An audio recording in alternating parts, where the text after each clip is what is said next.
I have to put some sweet potato fries in. Okay. Toward the one, the perfection of love, harmony, and beauty, the only being, united with all the illuminated souls, who form the embodiment of the Master, the Spirit of guidance. Praise be to Thee, most supreme God, omnipotent, omnipresent, all-pervading, the only being. Take us in Thy parental arms, raise us from the denseness of the earth. Thy beauty do we worship, to Thee do we give willing surrender. Most merciful and compassionate God, the idealized Lord of the whole of humanity, the only do we worship, and towards Thee alone do we aspire. Open our hearts towards Thy beauty, illuminate our souls with divine light. O Thou, the perfection of love, harmony, and beauty, all-powerful Creator, Sustainer, Judge, and Forgiver of our shortcomings, Lord God of the East and of the West, of the worlds above and below, and of the seen and the unseen beings, pour upon us Thy love and Thy light. Give sustenance to our bodies, hearts, and souls. Use us for the purpose that Thy wisdom chooseth, and guide us on the path of Thine own goodness. Draw us closer to Thee every moment of our life, until in us be reflected Thy grace, Thy glory, Thy wisdom, Thy joy, and Thy peace. May the message of God reach far and wide. May the message of God reach far and wide. May the message of God reach far and wide. May the message of God reach far and wide. May the message of God reach far and wide. May the message of God reach far and wide. May the message of God reach far and wide. May the message of God reach far and wide. May the message of God reach far and wide. May the message of God reach far and wide. May the message of God reach far and wide.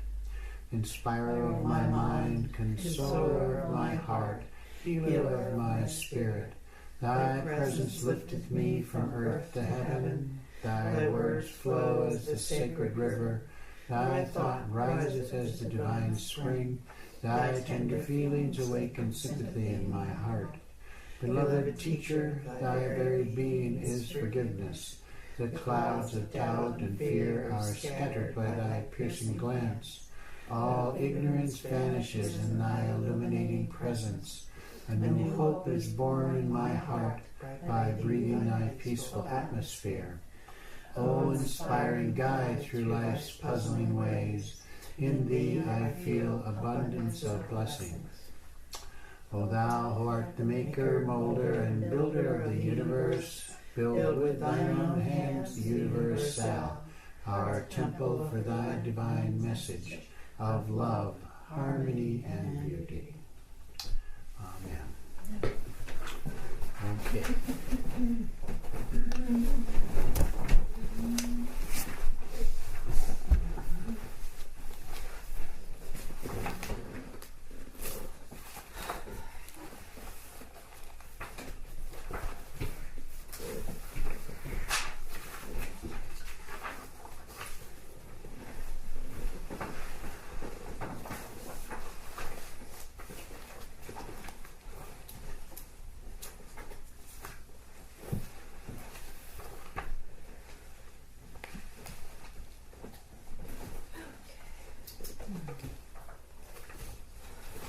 Okay. So today's retreat is about the retreat.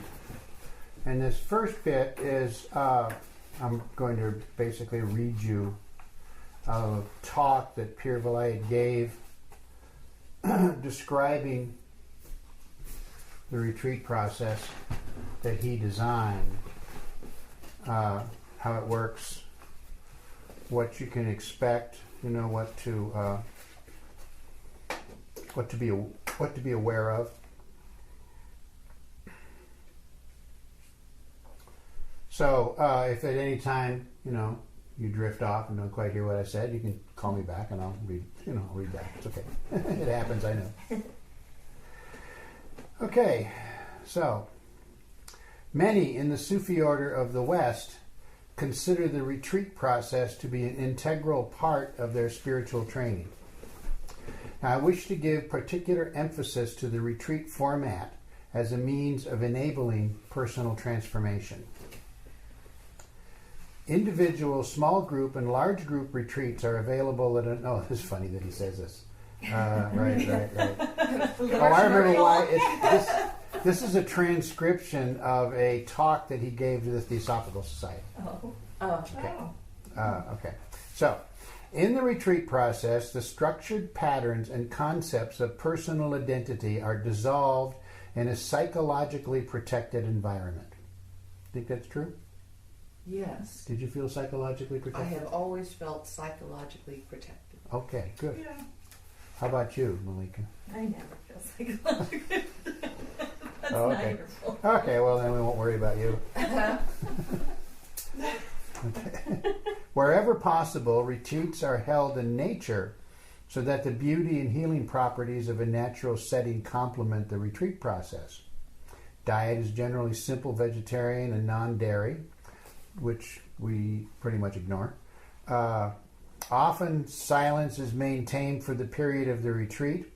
Individuals are encouraged to leave behind thoughts and concerns of everyday life in order to go within to discover a deeper self and fundamental interconnectedness with all dimensions of being. This altered consciousness gives an opportunity to recognize qualities in oneself not always perceived in everyday life, and affords a new vantage point from which to view one's life and problems. Finally, consciously integrating these insights into the fabric or personality, one is prepared to re-enter active life with a renewed vision of identity and purpose. Think that's true? Mm-hmm. Everybody shaking their head yes? Yeah. Yeah. Sometimes I feel I get caught in the retreat process in life, and it doesn't work. Well, it's okay in life if you're in your room and... I mean, I go into a retreat space often. Yeah. But I don't expect to be able to do anything. Right. Right, that's what's happening. Oh. It's like I've got to get out and activate myself. Yeah, you have to make the balance is important. Mm-hmm. Okay, the Sufi understanding of self-transformation utilized an alchemical terminology that has been developed to describe the process of transformation.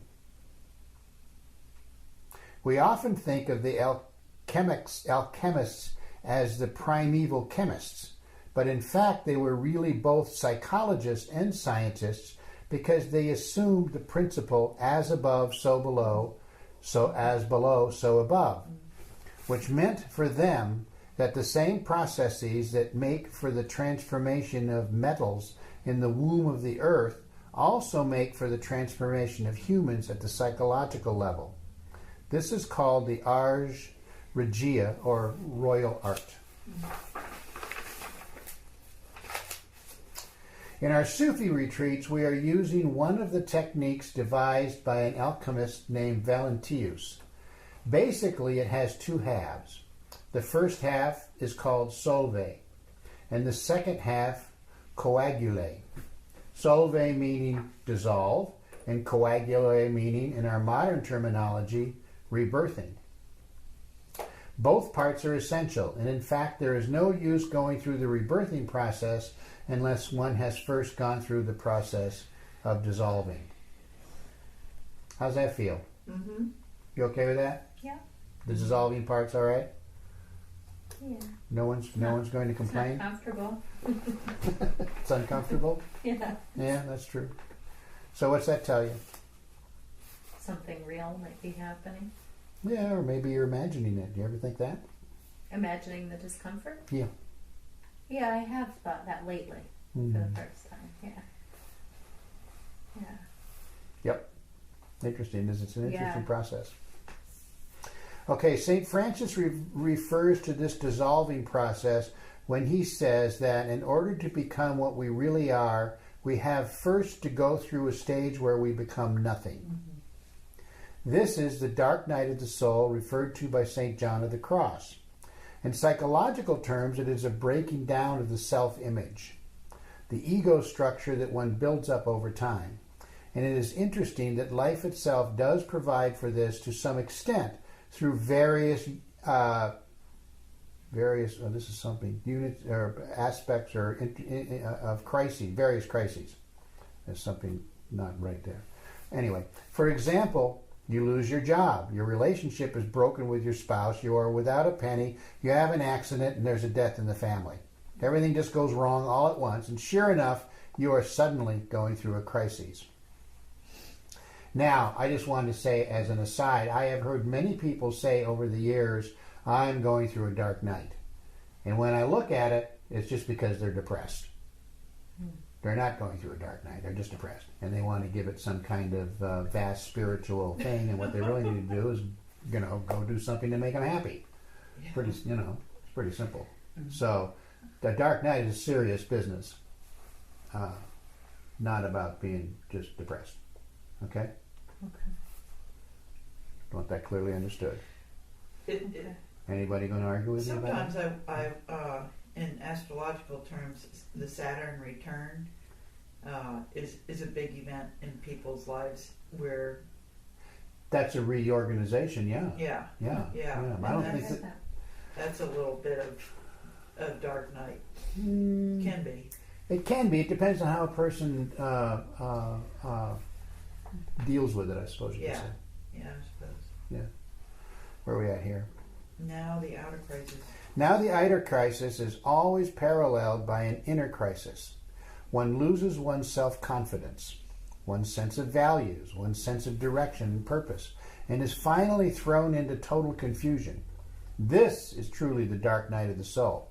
Or one may find oneself in a situation where there seems to be no issue, no right thing to do, no escape. This is what is called being in a bind, a no-win situation. Actually, of course, the bind... I love Peter Blatt. The bind is in the mind. Wait, let's see. Because a bind is really... Is in the mind. Because a bind is really the horizon of one's insight.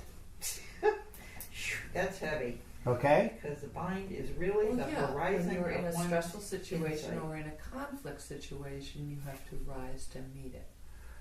Did you understand what he just said? We're not rising to meet it. The bind is the horizon of your insight. Think about that. So it's sort of like the springboard. Well, it's not, a catalyst. Maybe. not quite, no. The horizon Of your insight. What's that mean? What's that tell you? it's just the beginning of what you could unfold. You're trying to do it with the mind. You're trying to think it through. Oh, I am, yeah.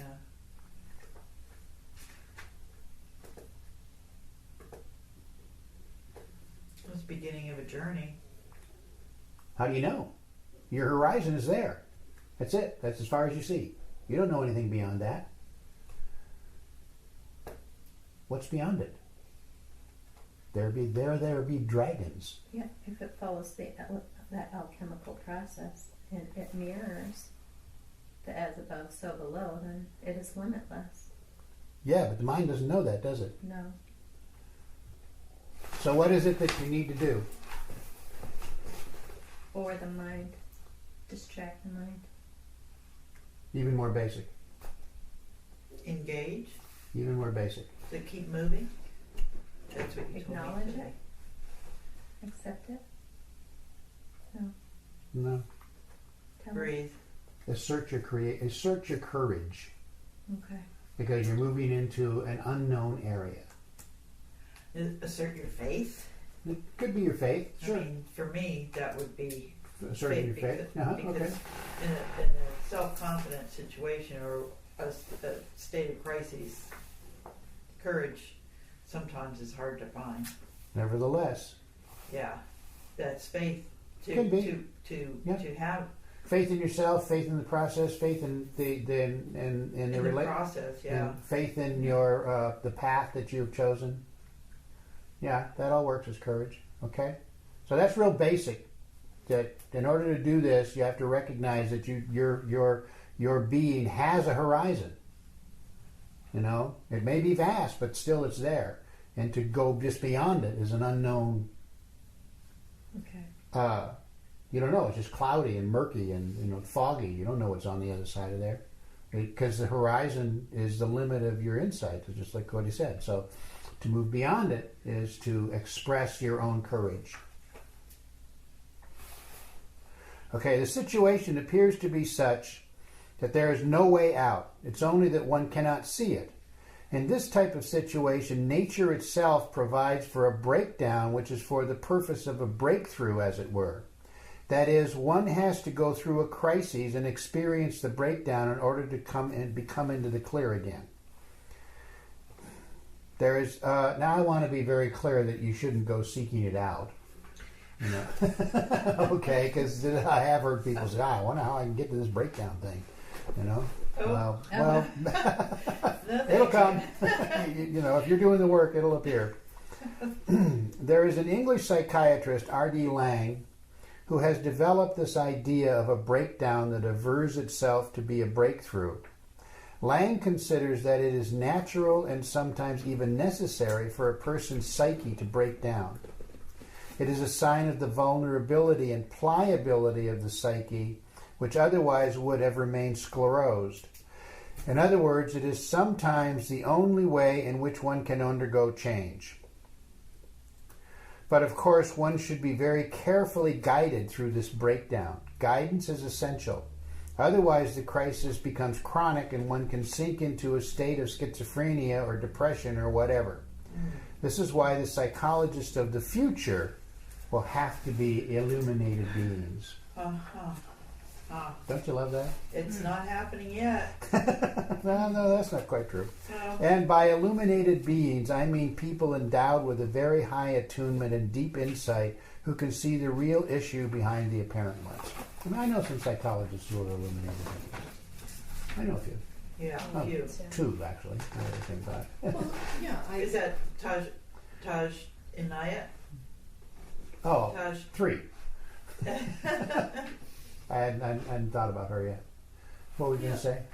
when we took that trip up to Buffalo. Oh, right. And there, The well, one-on-one. there were a bunch of women there who were very Who were psychologists. psychologists and very tuned. Yeah. Was I don't there a know. couple? I know There was it. a couple, a man and a woman who were. Yeah, that's one. Yeah. But there were a lot of people there. That Oh, yeah, that man and the woman, Wadud and What dude? and what's her name, Zainab. They're actually going to be here in September. They're going to come down here and Oh, cool. do a whole singing zikr thing. They're very good at that kind of thing. Wonderful. Yeah. They're old friends of ours. And But that was an amazing group that we Yeah, encountered up it there. was wonderful. Yeah. Okay, moving right along. So that's happening. Spirituality is being infused into the psychological world. Oh, yeah. Pure Wyatt, really. It's all his fault. Yeah. I love his. Well, we're going to move along That now. was one of his famous words, sclerosed. They will also have to be able to guide people beyond the breakdown and through the rebirthing process. Having passed that dangerous threshold between the breakdown and breakthrough, one can start to work with rebirthing, or at least this is the order specified in the original theory of the Ars Regia. I tend to differ somewhat from the traditional alchemists at this point, because I feel that we already have to work with rebirthing while the breakdown is taking place. You'll find this in nature. For example, in the healing of wounds, the new skin or tissue grows before the damaged skin or tissue is eliminated. I am very wary about letting a person go through the dark night without some replacement during the process. Mm-hmm. So what do you suppose a guide does when they have somebody that's going through this? Well, provide support. What do you suppose I do? What do I do? You all actually... you don't know, do you? I don't know what you do. Yeah. What is it that I do? You try to simplify matters and you try to redirect with a prescription of a specific thing. Sometimes that comes from personal experience, but you use your illumination to intuit. You become that real, finding the real issue beyond the apparent one. And You give a prescribe to that. I'm sorry, go ahead. No, I'm sorry. No, go ahead. I'm done. You give a person something to focus on. Yeah, so it's like in other people that I've had retreats with, it would be like, go listen to this piece of music, or go take a walk here, or go draw me a picture. Something. I'm There would be a relaxed. task would be put in front of me. I'm relaxed, I'm calm, I'm in control. That's one of yours. Yeah, you still use that? Mm. Great, that's a good one. That's good. Oh yeah. The simple ones are the best, actually. Driving up here, I realized that I needed to start doing some affirmations, and so I did start doing some affirmations to bring up the social thing, and and then a cop passed me going the other way with his lights on. I looked down, I was going 90. I never go 90 in that car ever. I've never gone 90, and I was like, oh my God, I better drown. I better quit this. It's easy to do on that road. Yeah. I was going 80, but I don't even ever attempt to go past 80. No. Okay, here we go. Moving on. Affirmations. In the traditional alchemical process, there are 6 stages of breakdown and rebirthing. We've already talked about the first stage, the dark night of the soul. And like when you begin a retreat, a 6-day retreat is the traditional one. 6 days exactly, right? That first day is about settling into the retreat, but also getting your psyche to leave the world behind. Just because it's very uncomfortable. The first day is always uncomfortable. I don't care how many times you've gone on a retreat. As many retreats as I've done, the first day is always uncomfortable. And after a while, you're just like, okay, so I just got to go through this, and that's the way it is. But okay. Wouldn't you agree with that, Madame? I sort of like the retreat process. The first day, you like that first day of struggle? Well, it's usually about finding out how much work it's going to be. Oh. And that's always kind of an overwhelming. It's like, even though you've done it many times. Yeah, well, before I ever took the retreat process, I used to think that the retreat process was one where you laid back and relaxed and kind of, maybe had one mantra to say the whole time. I had no idea, and how much work it can be. Good point. Yeah. And, how about you? And you definitely, in my retreats with you, or I guess I've only had one, but it seems like more, an immense amount of work. But that work took me to places where other retreats hadn't. Also. Okay. Because of the work, and for some reason I was resistant. There was a resistance. Sure. To have all that. That's what I'm talking about. Yeah. People want a retreat to be happy and easy, and I'm just going to be here and relax. Right. That's what I used to think it was. Yes. Not so. And it's, what about you?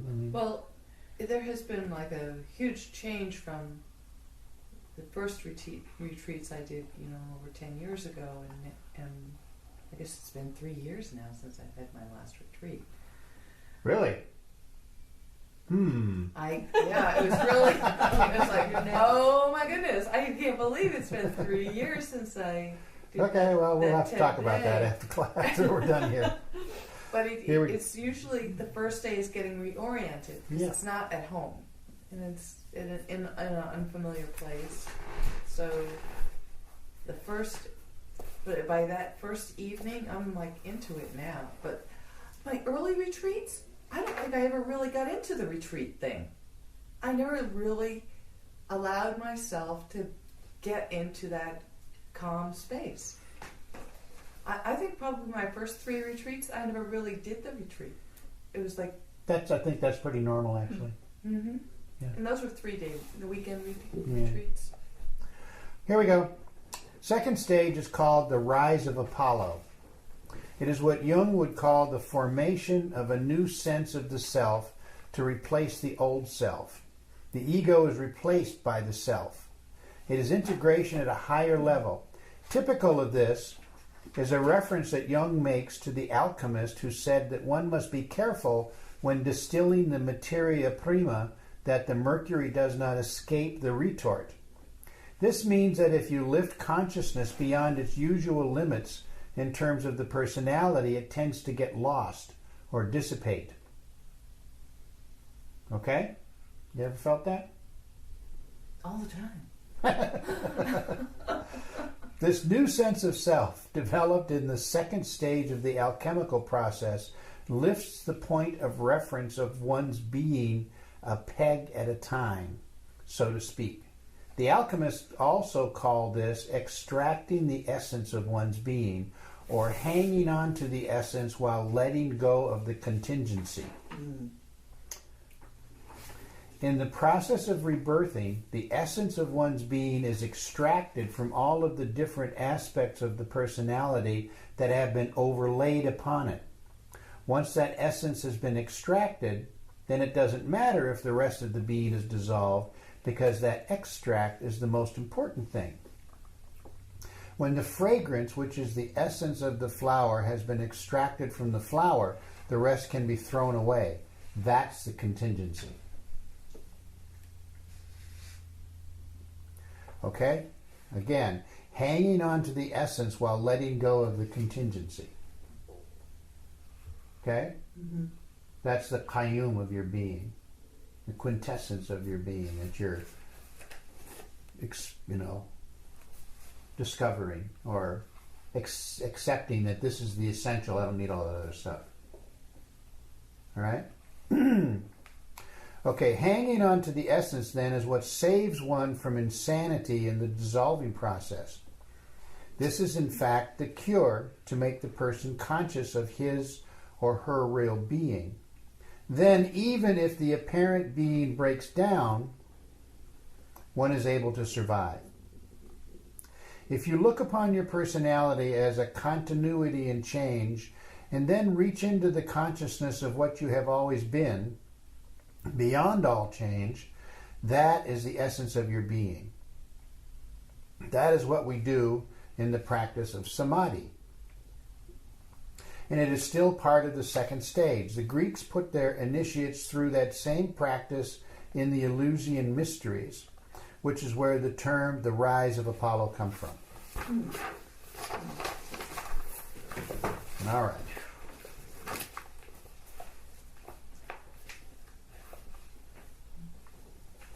All complicated enough for you?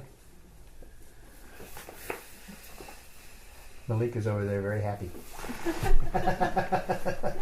She likes this stuff. Okay, this process is carried even further in the third stage. The third stage is called the Immaculate State. The state of nirvana in Buddhism corresponds most closely to this third stage. This is where one gets to the source of life beyond all forms. The interesting thing about reading through this material is I've been through all this stuff, right? But while you're going through it, you don't think about, oh, now I'm in the Immaculate State. The rise of Apollo is happening now. To the Apollo. You know? And quite frankly, when I'm guiding the retreat, I don't think about all this stuff. Okay. You know, I guide it from my intuition, Yeah, mostly. yeah. You know? So, I mean, I have a format that I follow pretty closely, but I'm perfectly willing to toss it too, you know, if that person calls for it. Okay, in yoga, it would be the state of, nirvikalpa samadhi, or formless absorption, where one becomes oblivious to the manifested world and is conscious of the subtler planes.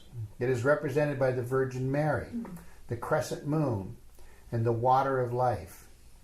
It is a condition of aloofness and detachment, of inner peace rather than joy, and this is the end of the dissolution process. It is only after one has experienced oneself as pure spirit that one can proceed to rebirthing. So you have 3 days to get to this. Actually, the truth is that the retreat process just becomes more and more deeper and deeper with the length of the retreat. Okay? That, you know, when you get to none of you guys have done 10 days. You done 10 days? Husband? No, I haven't. You've done 10 days. Twice. Right. You've done 10 days with me and 10 days with 14 days? I've never done a retreat with you. You've never done a retreat with me? How come I keep thinking you have? Because we keep talking about it. 14 days you did? So I've never had an opportunity to Aziza. torture you? Aziza. Oh, right, at the abode. No. No. At her Oh, place, at her right? place. Well, her old New place, Hampshire. right? Well, she's And moved from that place that I went to. Yeah. It was fabulous. Yeah, Is New that Hampshire. New Hampshire? Right. It was hard to find. Mhm. I got lost a zillion times. And I got lost Okay. trying to get out of Here we there. go. Let's not deviate. Okay. Rebirthing is the 4th stage proper. Although, as I said, there are aspects of it in the dissolution process too. This stage is called alchemical marriage, the betrothal between Mother Earth and Father Heaven. It is said that at the moment of birth, 2 worlds meet. On the one hand, there is all that one has inherited from heaven, and on the other, what one is inheriting from one's ancestry. So rebirthing is always the integration of 2 different things that merge into consciousness. And isn't that as above, so below again? And That the whole reverse. concept of And the reverse. As above. As below, so above. as below, so above. That's the hard one. As above, so below is kind of easy. The other way around, As though, below, so above. yeah, what's that imply? That's a lot. Yeah. Huge different way of thinking. Because that means we creatively alter God all the time. Yep, that's exactly what it means. Very good. Okay. And although your altering isn't, don't take it too seriously. Because you get into the I'm in charge Right. school of thought. Okay, an example of this sort of integration as it applies to working with the personality would be to work on 2 complementary qualities in attempting to balance the personality, such as kindness with power, instead of just kindness, or truthfulness with insight, instead of just truthfulness, or just insight. Okay?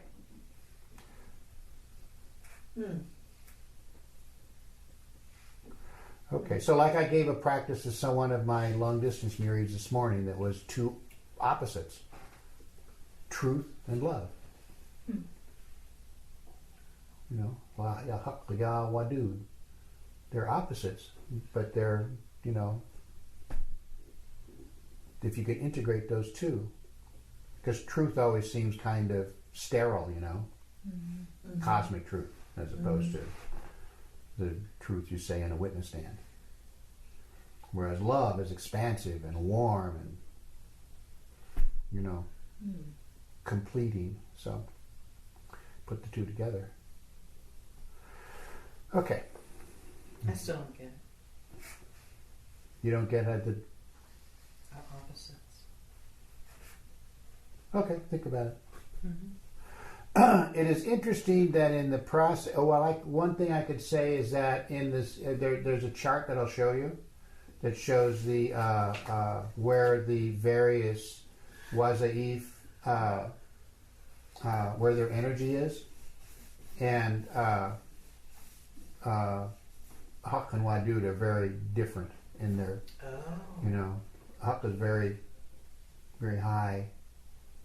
Like it's right up there with Qudus and whatnot. And Wadud gets down to the more to the closer to the personality. Physical. Mm-hmm. Yeah. Okay, it is interesting that in the process of rebirthing, one has to struggle against the image that other people have of one. Oh, yeah. Okay? There's a proverb that says a prophet is without honor in his own country. And this is because people hold you down into the image that they have made of you and which you have made of yourself. Well, we've all talked about this many times.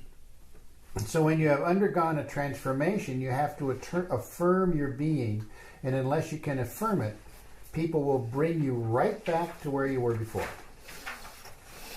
And that is why the 5th stage is the affirmation of your being. When you face and overcome the temptation to follow the easier path and just fall back into your personality. Okay? We've all dealt with that in various ways. The Tibetans have a teaching that may help in this regard. They like to stress the fact that our self-image is precisely that, an image, a mental creation, an object of our imagination. Consequently, we can make of it what we want. It's not given. Our bodies are given, and we can influence them only to a limited extent, but our self-image is purely the product of our own creative imagination. Okay? I mean, and you can easily see this just by imagining that you don't know how to speak English. You speak Greek, or you speak Hindi, or you speak Mandarin.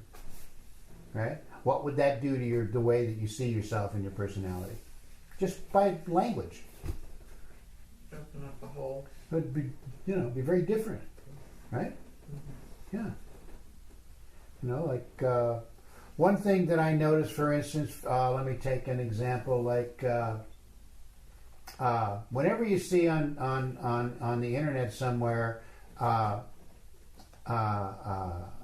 a description that a Filipino woman gives of herself, one of the words that she will always use is simple. I'm a simple person. That's got to be cultural, because it's simply not true. Right? Everybody's extremely complex, but they always say that. Always. Like one of my murids is a professor of. She's actually in charge of. She's the dean of academia at this college in the Philippines. And that she had one of her descriptions is, "I'm a simple woman." Anything but simple. She's got a PhD and work on another one. So. Okay. Where are we at here?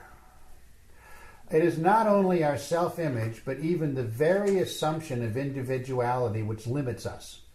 I think that is why, for example, Buddha speaks about anatta, or non-individuality. The assumption of being an individual is our greatest limitation. That is why the paradigm that I teach now is thinking of oneself as a cone whose base is the whole universe and whose apex is what we think ourselves to be. This image is intended to remind us that we are not just the apex, but the whole cone. Actually, there is some reconciliation of the irreconciliables in the pyramid, because somehow the apex is a function of the base, and the base is a function of the apex. They influence one another. Well, it reminds me of the whole process of the air, the breath of air in the 5-element healing breaths. Okay.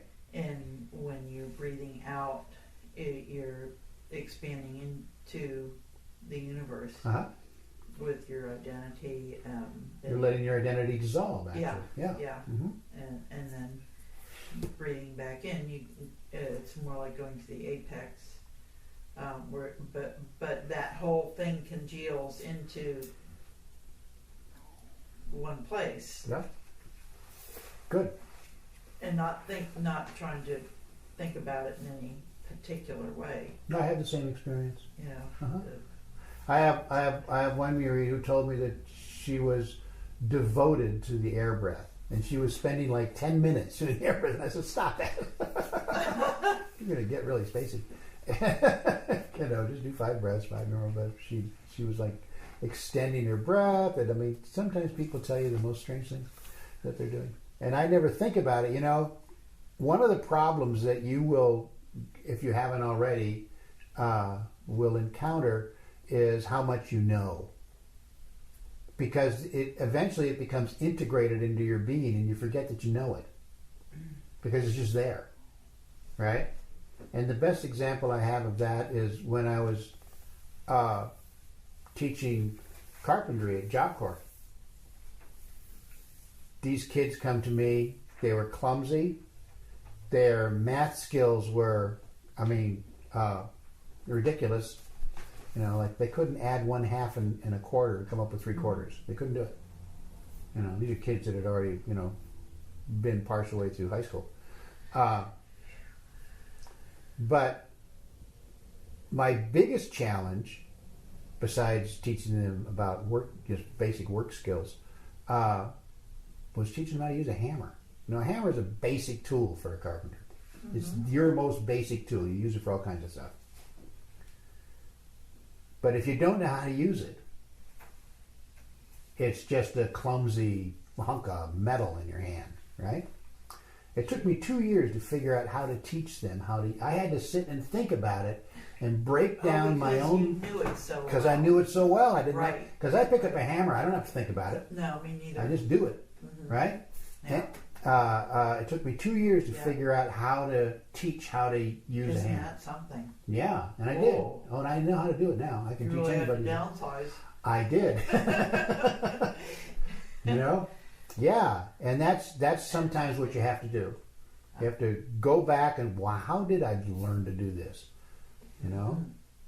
And teaching is like that, and especially when you're you have a lot of skills, and then you have to go to basic. You really have to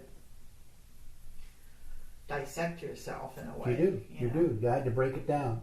Every little motion. How did I do it? I just couldn't sit there. I had to sit there and look at my hand and watch myself until and discover. And then and then figure out. Yeah, to rediscover how I did it. You're learning. Because I can drive 16 penny nails with one stroke. Or I used to be able to. I don't know if I can do it anymore. I'm not a framer anymore. So what's a 16-penny nail? It's a nail about that long. It's a nail that long. It's like a house nail. Yeah, to use frame house wood. No, it's 4 inches long. Okay. Okay. I know which one you're Well, talking now Or they 3.5. have these little machine things that. A lot of guys use those now, yeah. So, but you still got to use hammer and nails. There's places where the machine thing just doesn't work. Yeah, I've been hammering just recently, and there's a lot of woods behind me, and it's been really cool to hear the echo of the hammer. And to have that kind of activity. Mm-hmm. I like that kind of activity. It's Okay, back to here we go. The sixth stage is called by the alchemists the materialization of spirit and the spiritualization of matter. Mm-hmm. It is a very extraordinary thing that matter experiences itself through spirit and spirit experiences itself through matter. The materialization of spirit is also called incarnation, while the spiritualization of matter is called resurrection. For me, the sixth sense really has to be divided into 2 parts. The first part, the materialization of spirit, is an awakening in life, which is the opposite of samadhi. This is where one experiences one's consciousness as a cone, the divine consciousness funneled into what we think is our own personal consciousness, not just the apex. That is why awakening in real life means being aware that one's consciousness is the divine consciousness funneled down and refusing to let it be limited by the apex of the cone. One can actually practice this while walking in the street. Instead of thinking, I am looking at this, I am looking at that, one can think, I am the divine consciousness looking at the universe. And that's that. Okay? So that's Pir Vilayat's explanation of what he believes the retreat process to be that he created. Right? And then we get into the practices. But for now, let's just explore how it is you feel about all of that stuff that we just talked about.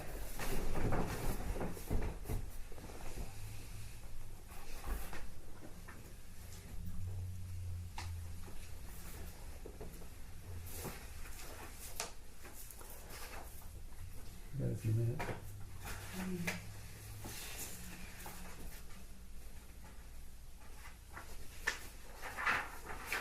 Well, it's when you go into the retreat process and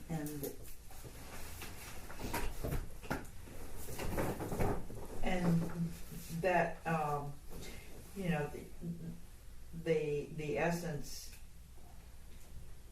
you know, it's kind of like pruning your tree, and you feel the essence of your being, and maybe you're even more than what, you know, your essence is more than what you thought you were. I can always remember after coming from retreat weekend, Labor Day weekend with Pierre Goliath, and getting to the toll booth, or getting to somewhere in society where you encounter your first connection with just anybody else who wasn't in that, and what a downer it was. I mean, how horrible it was, and it was so wonderful to be with a few other people who had been on that retreat process. I remember Lisa and Berthe and I going to the Giant, or like the grocery store after, on our way home, and we were like, dancing in the market and getting our stuff, and it was just that memory is just, it's just so wonderful. But how to reintegrate into, what your life used to be, and it's like, oh my God, it's hard. It's a hard landing, and it's a rude awakening, and then I think a lot of times you revert back to a lot of your old ways. A lot. Okay, that's what happens. There's no doubt about it. What do you suppose is the solution?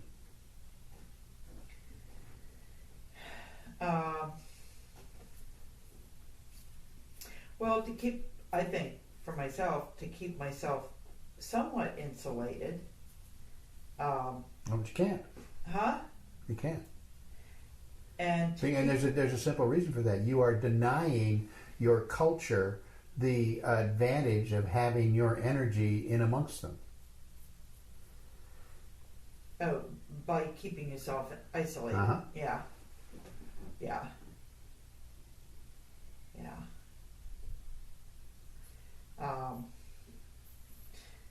By keeping a thread, some sort of thread. Well, what's the thread? Well, the thread would, It's not complicated. To remember? Yeah, simple. And how do you remember?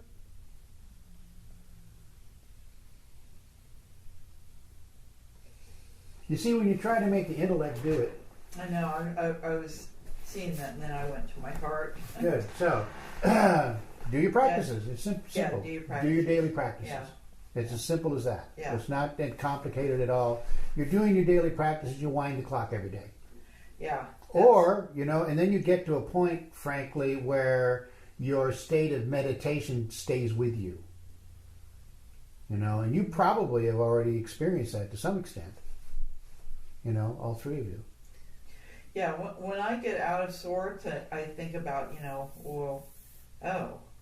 haven't been doing my practices. Well, and then I think, well, could that, I go through this could it whole possibly have an process. Oh yeah, I feel so much better when I, oh, okay. And understand the practices aren't necessarily always kind of like, some kind of, from the spiritual playbook. right? It can be just something as simple as no, it can be just as simple as paying attention to your breathing. Okay. You know, Mahasabhi. You know, listening to your thought processes and noticing what you're doing, how you're responding to the universe around you. It doesn't necessarily have to be. Although what doing wazaif and breath practices are important. It's much more important to continually remember that your being is that cone. Yeah. Remember from time to time that your being. You know what's that statement Mershid says? Your soul isn't an aspect of the universe, it is the universe. And how cool is that? So if you just remind yourself of that from time to time, right? Well, the power of now, I see it up on your shelf there. Yeah. He really talks about slowing yourself down to the point where you sort of differentiate your monkey mind with your essential being. I think that's, You think that's what his message is? Well, I don't know if that's his message, but I remember being able to, through what he talked about, being able to stop and observe my thoughts and realize that could be like a runaway train, and that there was myself, my essential self, that can redirect those thoughts. Okay. Anyone else? It's gotten to a point where I can just reflect back to how I felt at the end of a retreat, and just I can recapture it and then be in that space again. Right. So the remembrance can happen, split second. Yeah. Yeah, that's what you do. Exactly. Have you had that experience? Mm-hmm. Yeah, and I'm just now realizing, it's like I had a hunch, but this all puts it to words what I've been going through. Even before the retreat, the initial heading into the retreat, and then especially the retreat, and I realized this giving words to all of these stages that I've gone through since retreat makes me understand that I've been on retreat a lot longer than I thought I was this entire time. So that's just wild. And this is the first moment where I don't feel, for lack of better terms, manicky or shaky within myself, having something solid to read that I'm not crazy. It's like, oh, that's right, that's exactly what I've been going through. Okay. Okay, good. That's really good. Big sigh. That's really good. Yeah. Yeah. Now what? What's all the fun next? Yeah, do that again. Do it again. Do it again, and now you're rid of that. Get back up Yeah. on the surfboard. So what does that tell you then? What you just almost you started in on something. What's it? What was it? I don't know. Do it again. Do it again. Yeah. What does that mean? Do it again with more awareness. Be aware. Yeah. Coming from the awareness, So, what you are currently experiencing kind of tells you that you are on the threshold Mm-hmm. of the discovery of that land beyond the horizon. Yeah, that one definitely was circled and starred. And yeah, that pushing me into the real courage, and that's been the theme lately. Yeah. Yeah. So now we're into where Sufis really live. Okay. Okay. I mean, one of the kind of problems with our culture is we have a lot of explanations. We got a lot of explanations. I mean, my God, the explosion in spiritual literature since the 60s. Yes. Oh my God. Mm-hmm. Just huge. I was in Washington the other day, and what used to be the Yes bookstore is now the Yes restaurant. I was kind of like disappointed. You know, In where? LA? you know, in Washington, DC. Washington D.C. Oh, okay. There used to be this bookstore called Yes, that was the major metaphysical bookstore on the East Coast. A little thin catalog, you know. They may have had, I don't know how many books, 1,000 maybe, 500. Now it's a restaurant. That's wild. I think And that's without Same logo. I mean, I'll never forget the logo because I used to pour over their Same. catalog, read it page, you know, cover to cover. Every Yeah. single book, yeah. Oh, Everybody trying to explain all the secrets. Yes, people explaining the secrets. And what is the real secret? Pay attention. Reaching beyond your horizon. You know, in a controlled fashion. Right? Remember how I've told you, if you haven't heard me say it, I'll say it now, is that there are two ways to, I don't want to say attain, to discover enlightenment. It's a better word, discover. One way is instantaneously. Just happens. Finger of God comes down and whacks you and you're suddenly a saint. There's a price. Excuse me. God bless you. And the price is your personality. Gets wiped away. Because your personality just can't stand that energy. And you have to start all over. Of course, you don't know that, you know. And the second way is a very gradual unfolding, unveiling, which is much gentler on the personality. All the personality does come in for a certain amount of abuse through it all. So what we want to do is to recognize that when these transformative moments take place, they may seem like you're being destroyed, but what's really happening is a very small, incremental unveiling, although it seems huge. Does that seem correct to you? Mm-hmm. What I find interesting is that when I do these retreats and that there is a purging of some aspect of the personality, I don't know what those purgings are. I don't know what is disappearing. Yeah, that's an interesting point that you make. And Yeah. I think you start to see it as you, like I was just thinking, looking back a year ago here on a Sunday. And it's like, oh, that's what's gone. It's that analogy used about the cabinetry. It's so subtle that you come back into that room and you notice it just looks so much nicer, but of those changes. But they seem so drastic at the time. It's amazing. It's just wild. The whole thing's wild. Yeah. Oh, you mean the distance between what this room used to be and what it is now? Yeah. And Good. It's just, now it's just normal, right? Yeah. And yeah. It really is. Yeah. Yeah, exactly. That's And I it. think you need that measurable time to see the outcome. Like you need that whatever spans of time. And that also goes into recognizing the process that you are describing, Yeah. right? Like we were talking about earlier. Yeah. Your description of the process to yourself is always going to be kind of inaccurate because now you are what you used to think and talk about, and now it's normal. Yeah, and it's the reality of it is not what you thought it. Yeah, it's always like that reality, that next reality. That's always true. It's not what you think at all, and it's just blends right in. Yep. Yeah.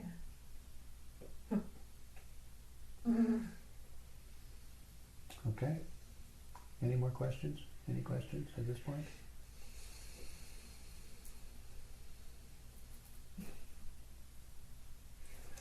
No? No.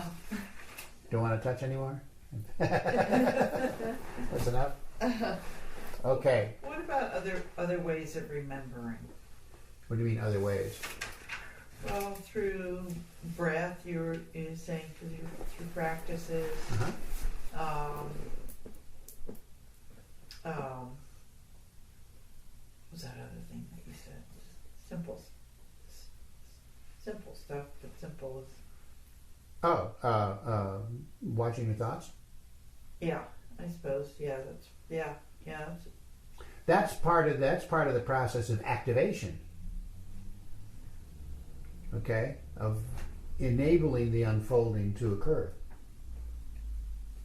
Because when you're watching your thoughts, for instance, you're automatically judging them, even though the instructions are that when you start to do that, you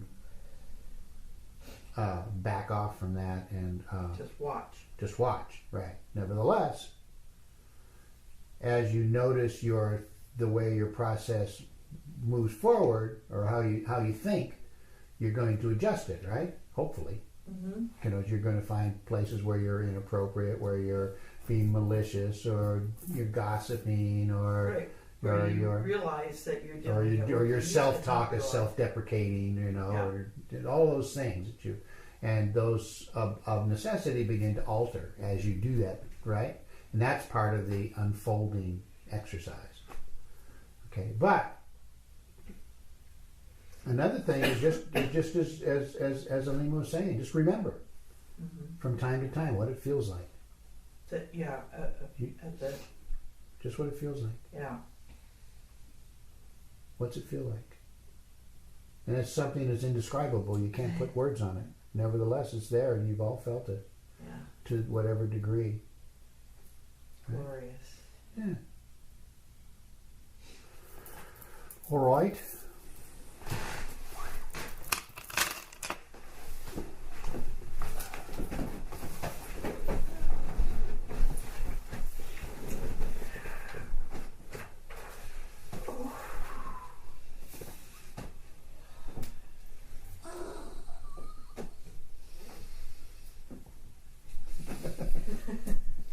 Most gracious Lord, Master, Messiah, and Savior of humanity, we greet Thee with all humility. Thou art the first cause and the last effect, the divine light and the spirit of guidance, Alpha and Omega. Thy light is in all forms, Thy love in all beings, in a loving mother, in a kind father, in an innocent child, in a helpful friend, in an inspiring teacher. Allow us to recognize Thee in all Thy holy names and forms, as Rama, as Krishna, as Shiva, as Buddha. Let us know Thee as Abraham, as Solomon, as Zarathustra, as Moses, as Jesus, as Mohammed, and in many other names and forms, known and unknown to the world. We adore Thy past. Thy presence deeply enlightens our being, and we look for Thy blessing in the future. O Messenger, Christ, Nabi, the Rasul of God, Thou whose heart constantly reaches upward, Thou comest on earth with a message as a dove from above when Dharma decays, and speakest the word that is put into Thy mouth, as the light filleth the crescent moon. Let the star of the divine light shining in Thy heart be reflected in the hearts of Thy devotees. May the message of God reach far and wide, illuminating and making the whole of humanity as one single family in the parenthood of God. Pour upon us Thy love and Thy light. Pour upon us Thy love and Thy light. Pour upon us Thy love and Thy light.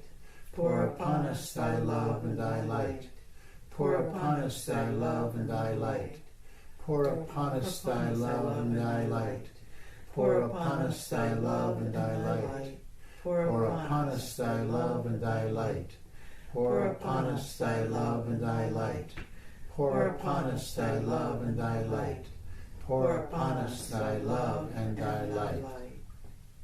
A torch in the darkness, a staff during Thy weakness, a walk in the weariness of life. Thou, my Master, makest earth a paradise. Thy thought giveth me unearthly joy. Thy light illuminateth my life's path.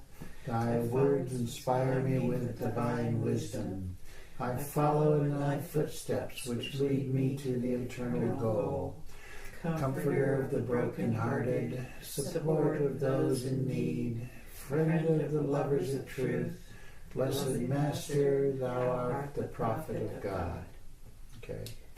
Send thy peace, O Lord, which is perfect and everlasting, that our souls may radiate peace. Send thy peace, O Lord, that we may be contented and thankful for thy bountiful gifts. Send thy peace, O Lord, that we may, what's the next one? That we may think, Act and speak harmoniously. Send thy peace, O Lord, that amidst our worldly strife we may enjoy thy bliss. Send thy peace, O Lord, that we may endure all, tolerate all in the thought of thy grace and mercy. Send thy peace, O Lord, that our lives may become a divine vision, and in thy light all darkness may vanish. Send thy peace, O Lord, our Father and Mother, that we, thy children on earth, may all unite in one family. Okay. Stumbled through it. yeah.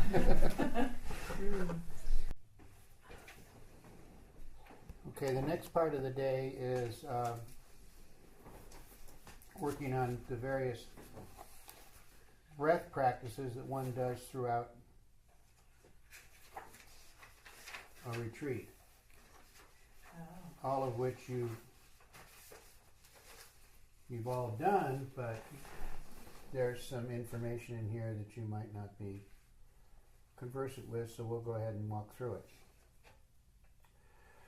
Okay, here we go. In laying the foundations of a retreat, each day is divided into sessions. Each session begins with a breath practice, a wazifa, and at the end of the day, the zikr. And those of you that have done retreats, you will notice that that's exactly what happens, pretty much. Okay, before beginning our morning practices, this is funny. It is advisable to bathe or shower, brush one's teeth and tongue, cleanse the nasal passages. Do you guys do this? Cleanse the nasal passages with warm salt water by cupping one's hands, placing salt water in the palm, inhaling through the left nostril and exhaling out the right nostril. You ever done that? I do the water in and Without out the salt. each nostril, Yeah. no salt, and I do it. I do the neck, wrists, ankles, Oh, you mean the eyes, the ablutions? ablutions, right? Right. Yeah, ears. One can also allow the water to expel through the mouth into a sink to cleanse the nasal and throat passages. 1 teaspoon of salt per cup of water is a good proportion. Begin gently with this purification practice and follow your own body's signal for how much is enough. This is actually a good practice. Mm-hmm. I've done it, or you can use a neti pot, I suppose. Yeah, that makes that a little bit less complicated. Neti pot does help things. Well, it didn't. I did find out. Neti pot didn't it's exist always when this was written. I don't know about that. 81, 82. I brought my sinus oil. I had one. Really? Yeah. I didn't even see one until a couple of years ago. I didn't even know they. Yeah, Alright, they've anyway. existed for a long time. Oh, there was a different kind of thing that we had that seemed to have disappeared, made of glass, for doing that. I don't know. Oh well. Anyway, always begin a breathing practice by prolonging one's exhalation, then inhale and again prolong the exhalation. This is preparatory to every breathing practice. You know how, like I've taught you to exhale completely before you, the very first thing you do? Okay? Mm-hmm. Okay, first breathing practice I feel every Murid should do, and which Murshid gave to all Murids at their first initiation is purification practice or baptism of the 4 elements, earth, water, fire, and air. Okay, so we've walked over that quite a bit, and I think you all do it, don't you? Mm-hmm. Everybody does purification breaths. Mm-hmm. I found very interesting, in all the years I've done it, I think in your through you, the air breath, having the first breath be the out breath. Exhale. Mm-hmm. Yeah, and all the others are with the in breath, and I had never heard that before, and it does make Makes a a difference, big doesn't it? difference. Yeah, I'm not quite sure how yet because I haven't stopped to think about it. But it really Yeah. it's really changes things. It does. I know. It's much more. It's subtler, but you're actually you're beginning on an expansive note, I suppose, when you start with the air breath. Did that come from Pure Vilayat? You know, I don't know. How's it? I quite frankly don't remember where I learned it. Okay, because I've had those breathing papers since the 80s, Yeah. early, like 1980 and I haven't gone back yet to look to see if the out breath was ever designated because you go along and you think everyone is the same because it all seems like it. I don't remember where I learned it. I know I Yeah. learned it. Yeah. I didn't invent it. Yeah. I learned it from someone, but I don't remember who. Huh. We should stop now and do that. Okay. Through the afternoon, I want to, as we're talking about these practices, I want to do them. Okay? So, I'm going to, I know you guys know how to do the purification breaths, but I want to talk through it for the benefit of the recording. Do we want? Oh, okay. All Do right? you want to crack a window? Why? No, those windows don't crack. Okay. They just sit there and look pretty, but are non-functional. Yeah. Although I could make them functional We're should I gonna open want the to, door? but I don't want to. No. Okay. If you open the no, No. No, just take it. it's just noisy, and No. you'll just have to imagine that you're standing outside at the foot of a spreading chestnut tree Those are with poisonous. Longfellow Well, actually, that we just watching the cracked village one of his smithy. windows. Oh. What I would really love to do is hold that picture up to the light. It's, Okay, calm down. all It's a right. pretty blue, isn't it? It is. Yeah, I just want to see the Yeah, light. I'm enjoying watching like that Yeah. storm blizzard of Oh God. petals. Okay. Okay, Here. okay, you guys, focus. Right here. Okay. We're all high. Get your body straight, please. You don't I'm want to be. lazy. I'm high. Yeah, that's right. Just go. Yeah, they say the kids in Okay, the quiet, elementary please. schools are crazy because it's spring. Exhale completely.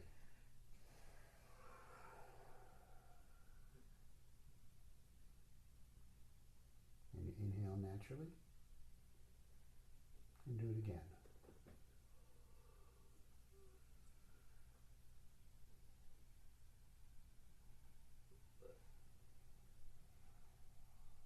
And let your breath come back to normal. And begin with the earth breath, in through the nose and out through the nose. Drawing the earth energy up into your body. And as you exhale, feeling the pull of the magnetism of the earth realigning your magnetic field.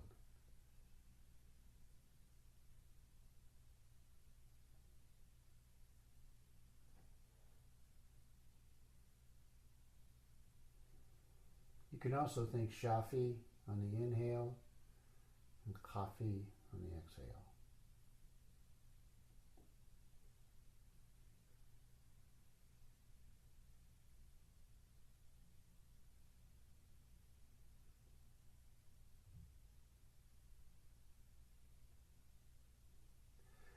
Then purification with water, in through the nose and out through the mouth.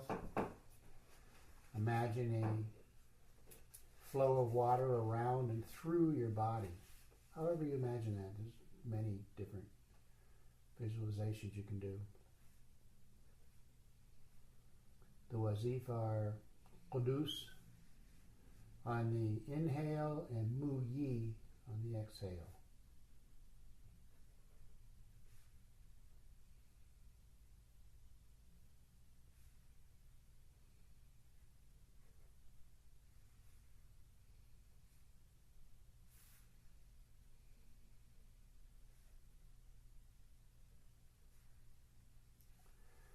Then purification with fire, drawing air in the abdominal area, pulling energy in there, fanning the flames of purification, and as they rise up to the heart, they transform into golden light as you exhale. Wazifar Nur on the inhale and Haq on the exhale.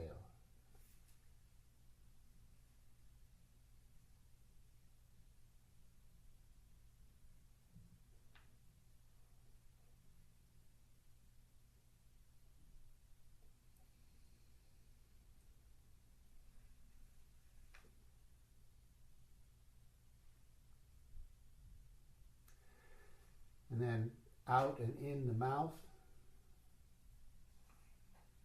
purification with air, imagining your being expanding as far as you can conceive into the universe, into the many planes of existence, and then recoalescing with each in-breath. On the exhale, think Ahad, and on the inhale, think Wahid.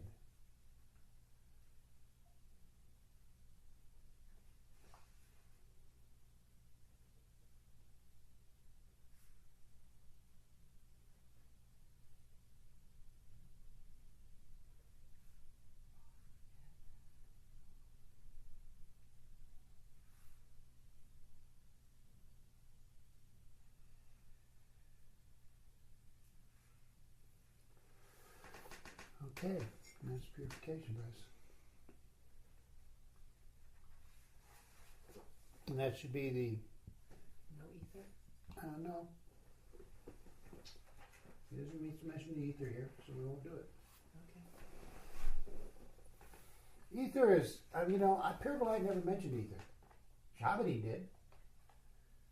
But he never talked about ether as breath. So I don't know, maybe Shabadi learned it from Sammy Lewis. I never do it myself. I always do. I think there's other practices that take you to that place, but you can. Yeah, I have from Okay. the beginning of when I learned it. I'm pretty sure it was from Shabbat, not from Pure Light. I never heard Pure Light talk about ether breath. Okay. The second practice is an ascending, descending one. Now this is where it gets things we've talked about, but it gets a little more in depth here. One is still working with the magnetic field, so one does the first two purification practices in one. That is, as one inhales, one is drawing earth energy up the spine, and as one exhales, one is bringing spirit down the spine. It's a little more complicated than that because there's a danger in Kundalini of bringing the gross energy into the finer chakras at the top of the spine. Therefore, one should transmute the energy as it rises rather than just bringing the gross energy into the higher chakras. Okay, we transmute the energy when we work with the different colors of the chakras. So, we'll just walk through this and then we'll do it. Okay? So, begin inhaling and imagine the color red in the first chakra. At the bottom of the spine, continue inhaling and imagine red turning to a bright salmon in the second chakra, located in the area of the ovaries for women, prostrate glands for men. Then visualize orange in the third chakra in the solar plexus. Color yellow is located in the region of the heart, the secret heart in the center of the sternum. The color green in the fifth chakra, located in the throat center, blue in the third eye, and indigo turning to white in the seventh or crown center. These chakras are named and pictured in Lesson 11, page 6, right? Okay, it's there.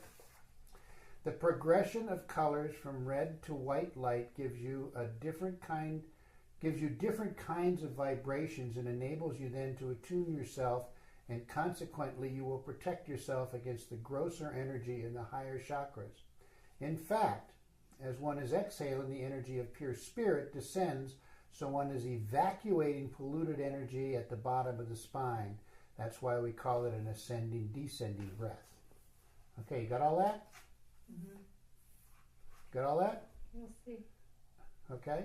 Well, it's not so complicated. I mean, he made it, because he added all this additional information, but you don't have to think that. as you're inhaling, just go through the progression of colors. All right? Okay. And as you're exhaling, do the reverse. And take your time with each breath. Okay, so let's just see how it works. And if you and the thing about colors is rather than thinking the color, be the color. Okay?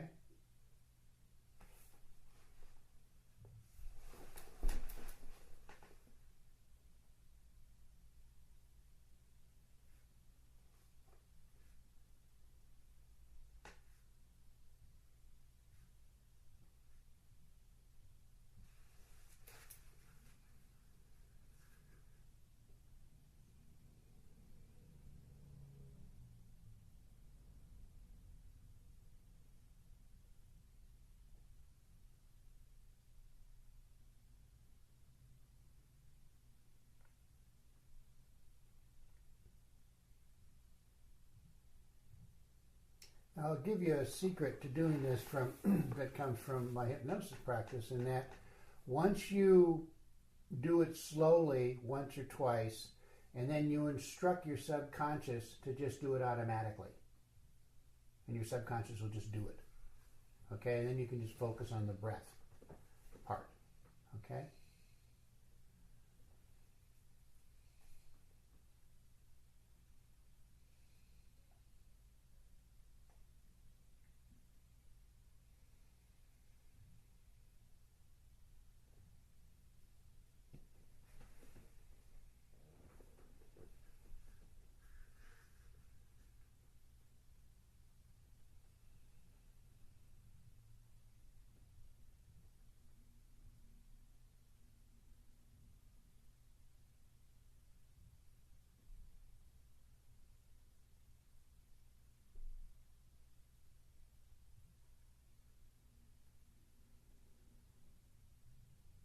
Okay, how's that feel?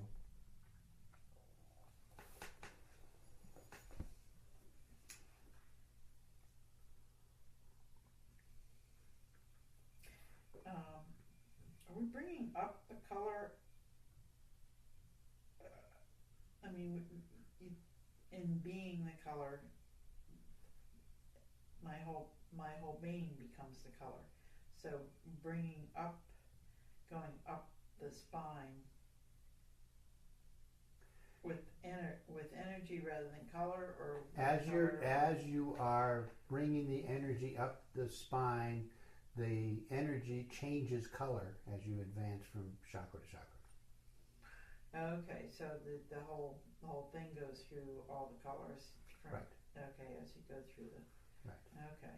Okay. And that is over a course of many breaths. Mm-hmm. Yeah. So Well, you know. Up to 7 breaths or more. You do 1 chakra per each breath? Nope. Or? 1 breath for the whole thing. That's the trick. Yeah, that is. That's complicated. Tricky. Yeah. To really be able to give it your full attention. Mm-hmm. Yeah.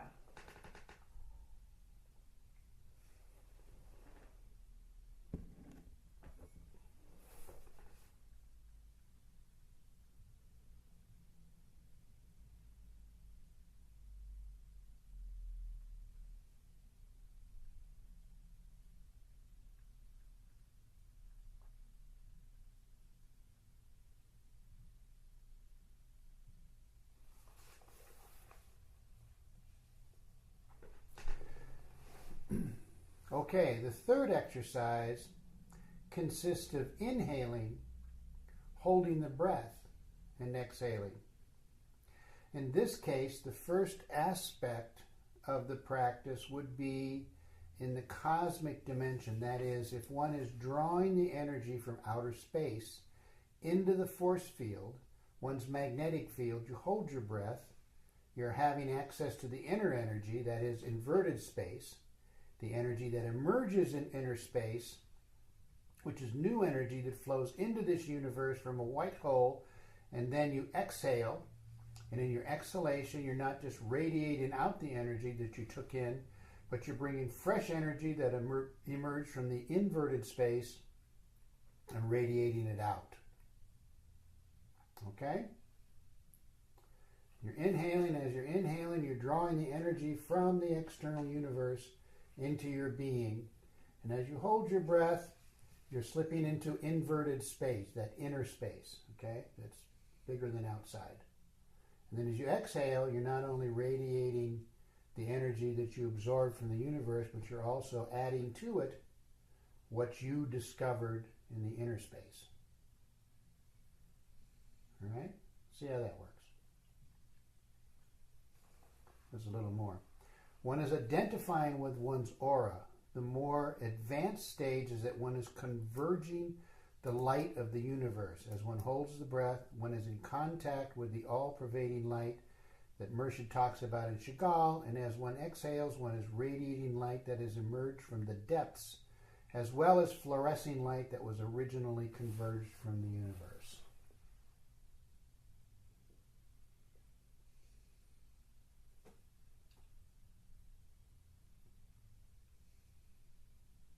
Now, in these practices, I always advise that you hold your breath for a comfortable amount of time, or right up to the point when it begins to become uncomfortable. And focus on that inner space.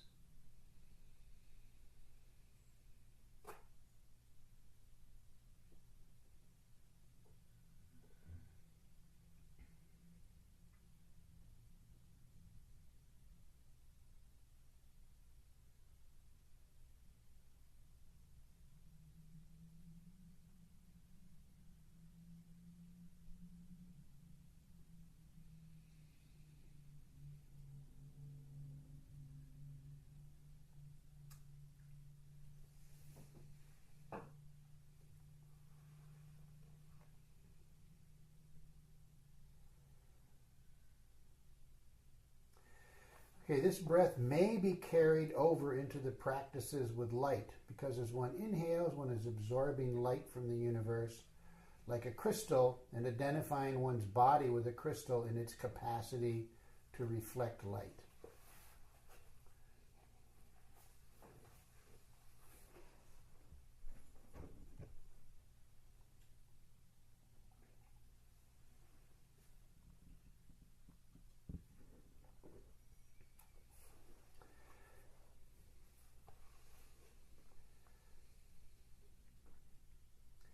Okay, here it gets even more complex. The fourth practice is also an ascending, descending one, but this time one is holding one's breath, and as you hold the energy, drawing earth energy up and transmuting it as it rises through the spine. That energy catapults you up so that when you hold your breath, you are in touch with pure spirit. Hold your breath. And as you exhale, you are quickening your magnetic field with pure spirit descending. In the case of light, as you breathe in, you are passing in review each one of the chakras representing the color of light of each chakra as explained in the second breathing practice of this lesson. Then as you reach up into the crown center at the top end of the sweep, hold your breath and think of yourself as a being of luminous intelligence, uncreated light, rather than an aura.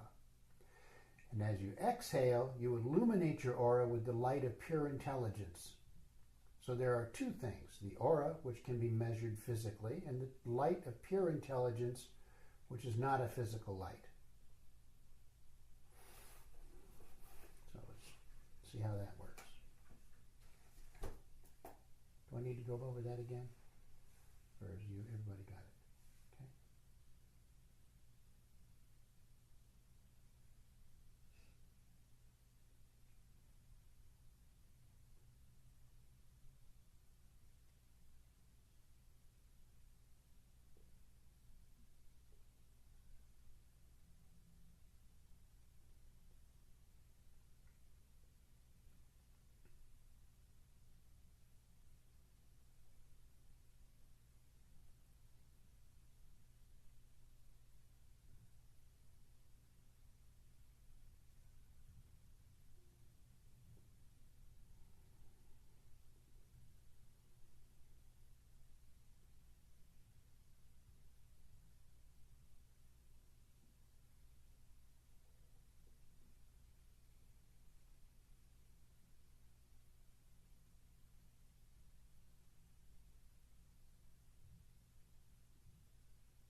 Okay, how are we feeling now?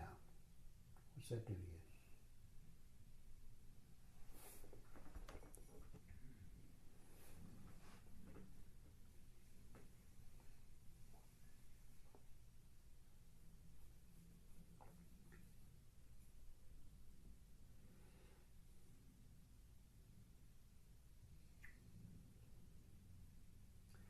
Suddenly the intellect seems inadequate.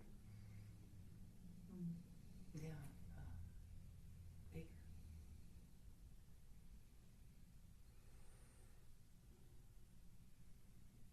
Yeah.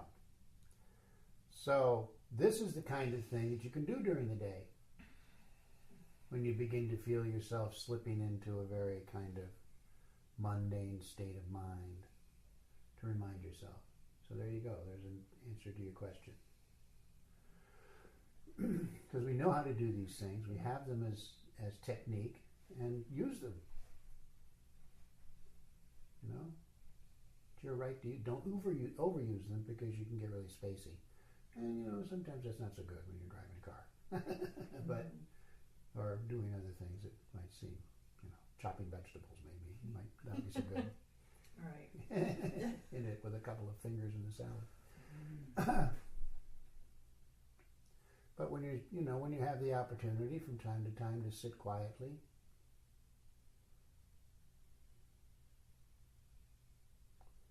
you can do that. I find that when I do my prayers out loud, that the animals really respond. My cat and Sure the they do. birds. Yeah. When I had cats, they'd constantly try to crawl into my lap, you know. My cat, she doesn't usually like roll over, but she'll start rolling over, and Yeah, they like it. They like that energy. yeah.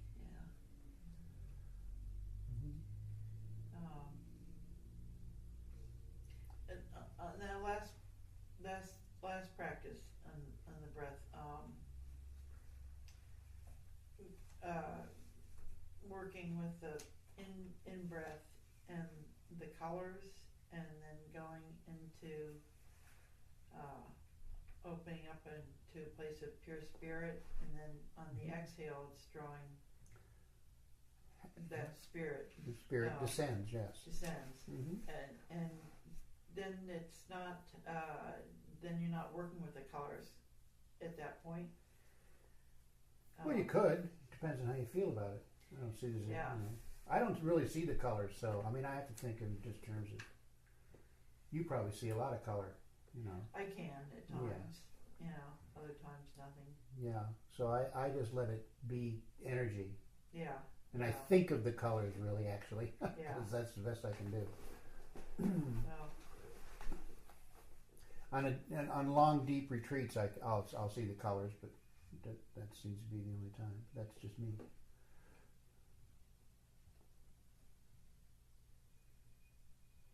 Anything else?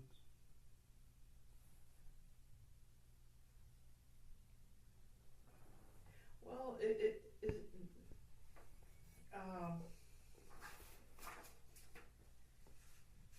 it's like creating a relationship with pure spirit, because in the breathing practice it almost I know. Think about what you just said. creating a deeper relationship with pure spirit. Okay. How could you do that?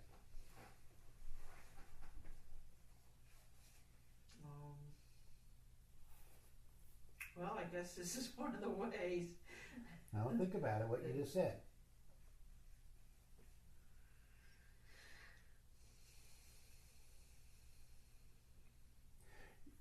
Think of it a different way. You're working with that which already exists. Mm-hmm. You are enhancing that aspect of your awareness. The pure spirit didn't go anywhere. It's not like it's suddenly magnified in some way. Right. Okay? Yeah. You're enhancing your awareness of that which already exists, Yeah. which is not the same as creating. The relationship is there already. You can't not be. You cannot not be in a state of pure spirit. Spirit always exists. Has to. Okay? See the difference? Well, then what's the difference in that in the practice and always being there. You're enhancing your awareness. Okay. Or are you facilitating? I mean, it's the same thing as when you've heard this phrase, we exist within an ocean of love. Are you aware of the ocean? Right? The ocean of love didn't suddenly appear. No, or get bigger somehow. It's always been there. Yeah. Right? And by our awareness, right. It becomes more real. That's it. Yeah. Okay. Yeah. So just having the awareness of your spirit That's right. becomes more real to you. It doesn't yeah. become any less real. It doesn't become and somehow less. Itself. That's right. Yeah. No. Okay. See the difference? Mm-hmm. Okay. That's actually a very important point for us because we continually, it's almost as if we believe we're inventing this stuff. You're not inventing anything. No. No, I mean, that I'm not saying you specifically. It's one of the things that happens is people will begin to believe that somehow they're inventing this or creating this experience, and that's not what's going on at all. Not right. Not with this, but in some of the discussions of creating a deeper relationship with the divine or God, or it is part of some of the practice that where I've never liked that description. I've never liked that description. Where you create an image to work with just because. I understand, I've never liked that, and because it implies that somehow there is less of a relationship if you don't think about it. And that can't be. Your relationship with the divine is always in a state of existence. Has to be. Yeah, the difference is your awareness. That's what I'm saying. Has intensified the reality for it right. for you. For you, not for it. No. Okay. Yeah. All right. Oh yeah. Okay. Yeah, it's not like God becomes any bigger just because you've given or divine comes in, has been enhanced because right. you've thought about it or depends. given it an image, but I could get really kind of. But well, I won't. I stopped that class when that started happening because it felt awkward to me. What class are you talking about? Oh, it was an online class with Taj one time, quite a few years ago. And it was. Okay, here we go. Practices to facilitate turning within. I would give priority to a Tibetan practice to help one turn within. The Tibetan practice is this. This is pretty cute. Take the nail of your left thumb on the phalanx of your left ring finger, like that. Okay? Make a fist and place it under your right shoulder. Make the same kind of fist with your right hand, but keep your index finger out. Your index is now going to press alternatively the different nostrils. Press on the right nostril. Inhale through the left nostril. Consciously draw the energy into the solar plexus, into the void in the center of the vortex. One is absorbing the four winds inside the solar plexus or beyond the threshold of the solar plexus. And then as you exhale through the left nostril, and the energy that emerges is fresh energy from the heart center, because the heart and the solar plexus are considered to be the two poles of the same center. One is an inlet, the other is an outlet. Okay, so do that once.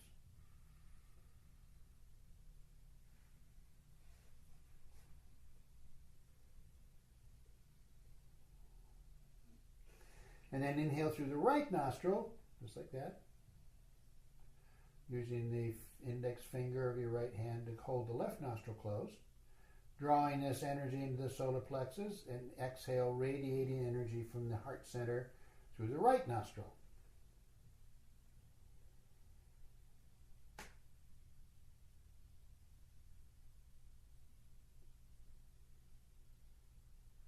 Next, place your right fist under your left shoulder that now both arms are crossed like Osiris in the Egyptian myths and like St. Andrew's cross.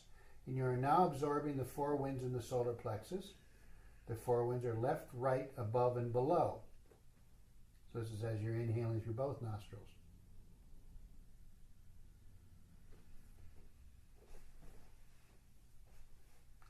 Inhaling through the solar plexus, now through the heart.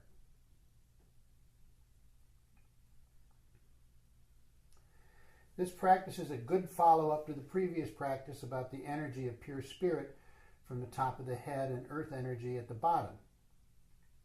Now you have the two sides, left and right, and as you consciously draw in through both nostrils from the four cardinal points into the solar plexus, you hold the breath, keeping your concentration void as you exhale, radiating energy from your heart center. So it's in through the solar plexus, out through the heart center. This will help you to turn within. Okay, so let's try that a little bit. First, do it again with the nostril, you know.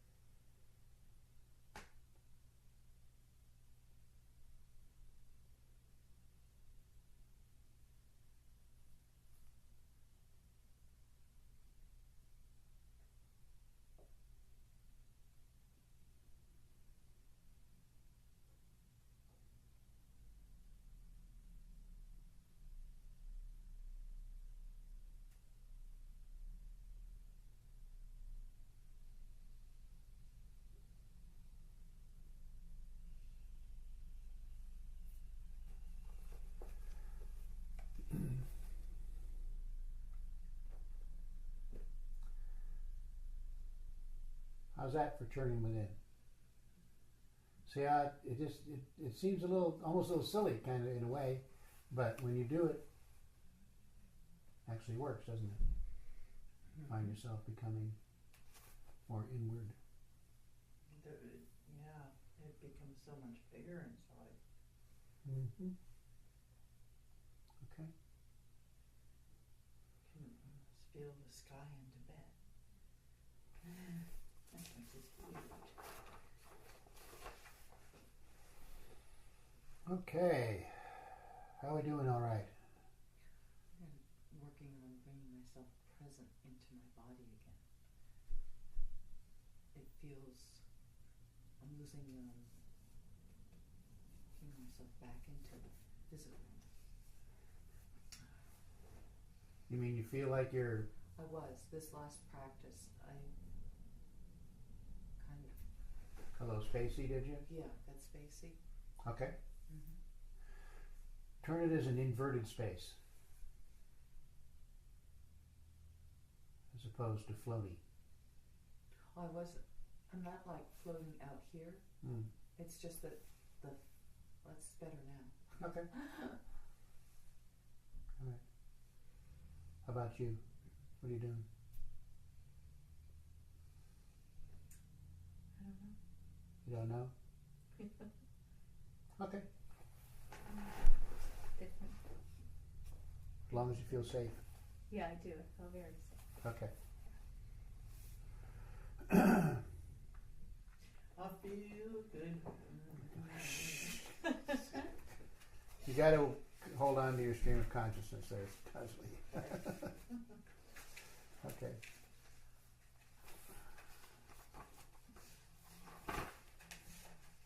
Now we're going to work on Chagall, and then when we get to the end of these breathing practices, we're going to do some Wazaif and some Zikr for the rest of the day. Because you know how, like, when you give a retreat, one of the things you do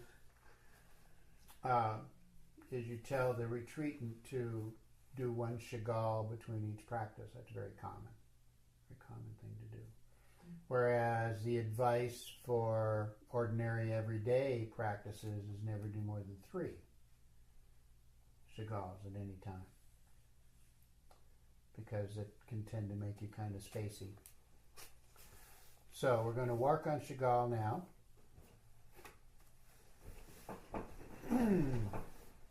These are further explanations. Were there some lessons initially about Chagall? There were, like the first two. One of the first lessons was Chagall, right? Okay. Okay, Murshid speaks of Chagall as the practice par excellence for turning within. Murshid considers this for advanced murids, so be sure to consult your guide about this practice. I think that's something somebody added, the editor. This is a more advanced form of Chagall.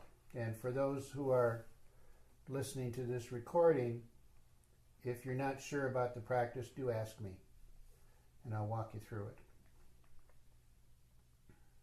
Okay, the practice of Chagall is the same as the Hindu practice called Yoni Mudra. Sometimes the Hindus use the word shell, capacity. Yoni means womb.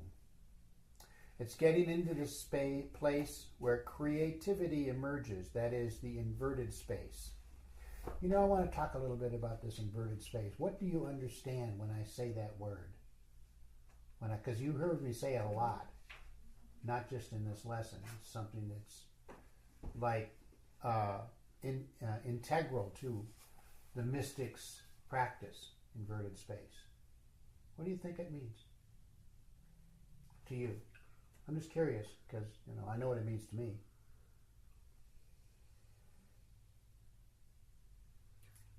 When you just asked me to do that a few minutes ago, Uh-huh. I didn't think about it. It just, like you said, invert the space, and it just happened. Okay. So I don't What know if happened? it's- What happened was I was more in perspective from here, out, rather than being out coming in. So rather than being aware of the environment, you were aware of the internal experience. Would that be correct? Yes. Does that sound right? Yeah, that Okay. sounds right. Okay. What about you?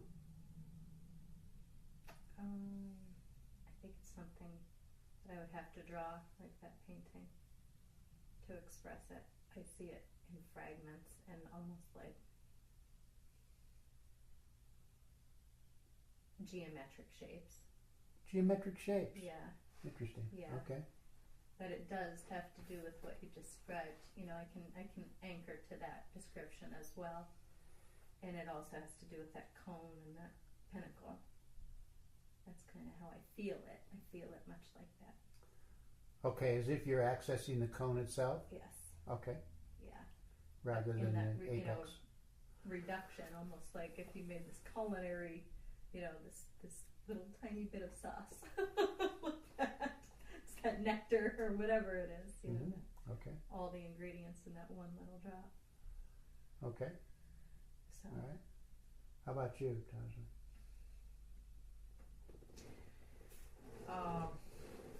It's a whole other world on the internal experience,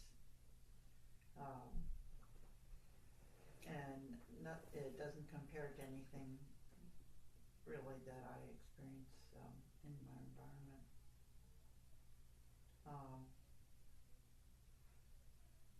And I often wonder what the resistance is in going there more.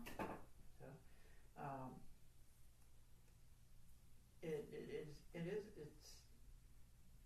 it's wonderful, and it's sort of intangible at the same time. Okay. Okay.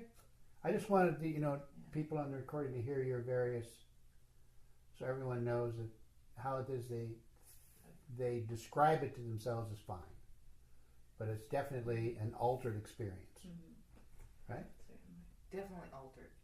Yeah. Not like this physical world. Right. What we're accepting as the physical world. Right. Good. This is where you access your inner being. Okay.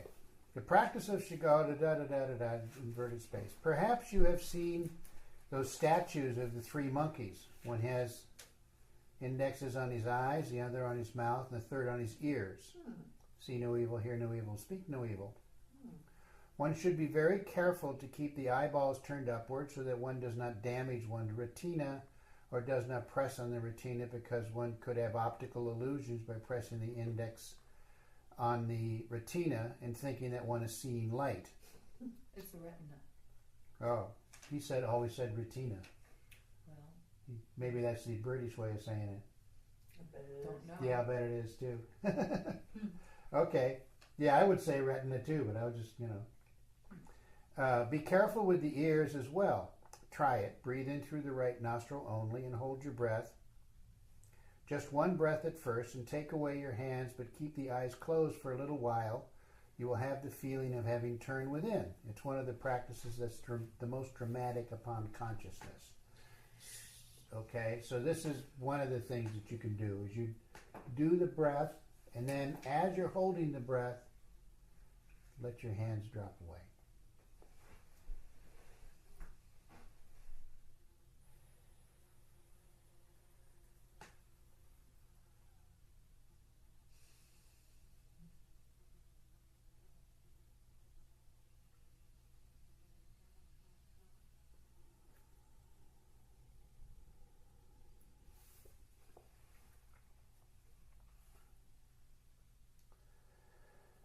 Okay. Now, Mirij often asks why one breathes in through the right nostril for Shigal. Now, this is a very cool explanation. Okay? There's some good esoteric information in here. The human being is constituted on the same basis as the planet, but a little more complex. The energy of the magnetic field doesn't just rise vertically, but swirls up in two spirals, which are very similar to the double helix of the DNA and the sign of, I know how to say this, Asclepius. That's it, Asclepius, the Caduceus. The direction of the swirl is counterclockwise. That is the opposite way that the planet turns. But the winds are in the opposite direction. They are clockwise. If you are looking at the Earth from the North Pole, the prevailing winds are clockwise. Human beings are, on the whole, right-handed. That means you are swirling counterclockwise. All of this is based on the laws of Gauss. Your right hand is a dynamo turning in towards the fingers, so you are inducing the current in your thumb. If one is breathing through the right nostril, one is reinforcing the swirl counterclockwise, inducing the current in one's spinal cord to lift upward. Okay? In other words, you're accentuating what's already going on and increasing its power by just breathing in and out the right nostril. Okay?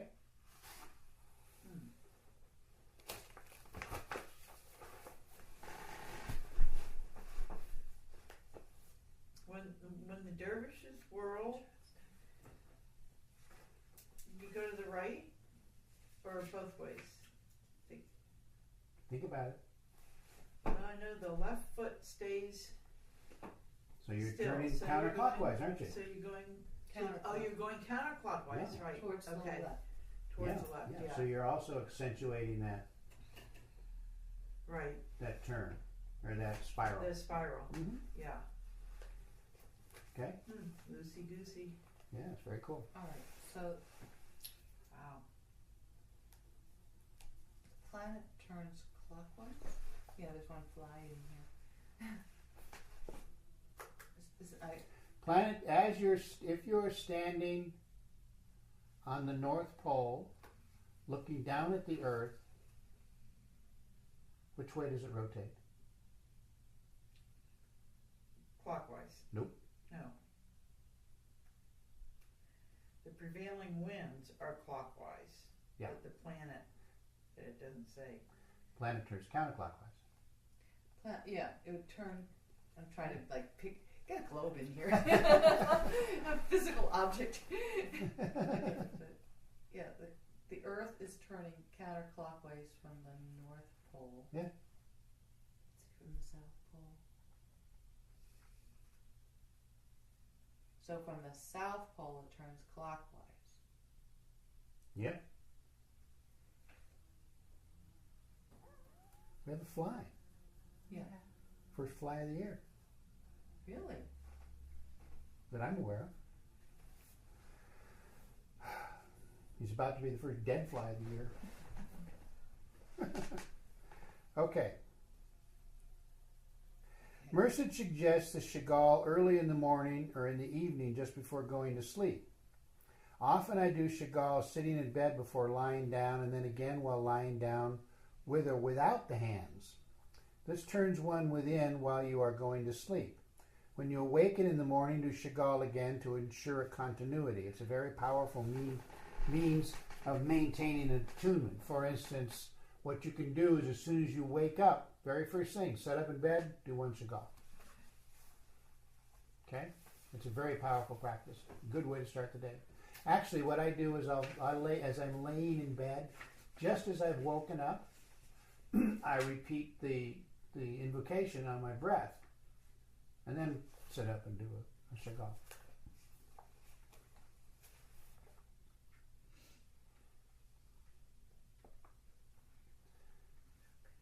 That's also a powerful thing to do.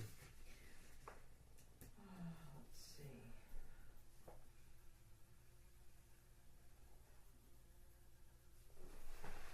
Poor darling, you're trying to get out, aren't you? Well, sorry. Go outside. I want to go outside. There's a glass and a piece of paper.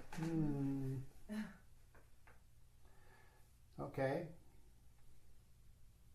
The light one experiences is all pervading and therefore very different from the light which we understand as physical light. We are used to thinking in terms of our perception, that we see light, but in fact we're not seeing light, we're feeling light. The word seeing is not appropriate. Mershid calls this the undertone of the universe, like a kind of drone or buzzing sound. That's probably what Pythagoras meant by the symphony of the spheres. It is the same with sound. One is not hearing sound, but is resonating with the sound of the undertone of the universe.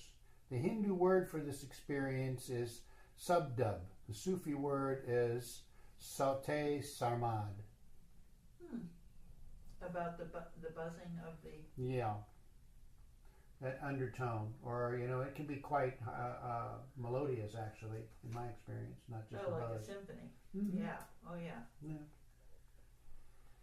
Okay. Now, when we talk about seeing light as opposed to feeling it, do you understand what he means? What you're really doing, what's really taking place when you are using your eyes and looking around, what's really taking place? When I'm looking at you, what I am seeing is the photons that are bouncing off your skin and impacting my retina.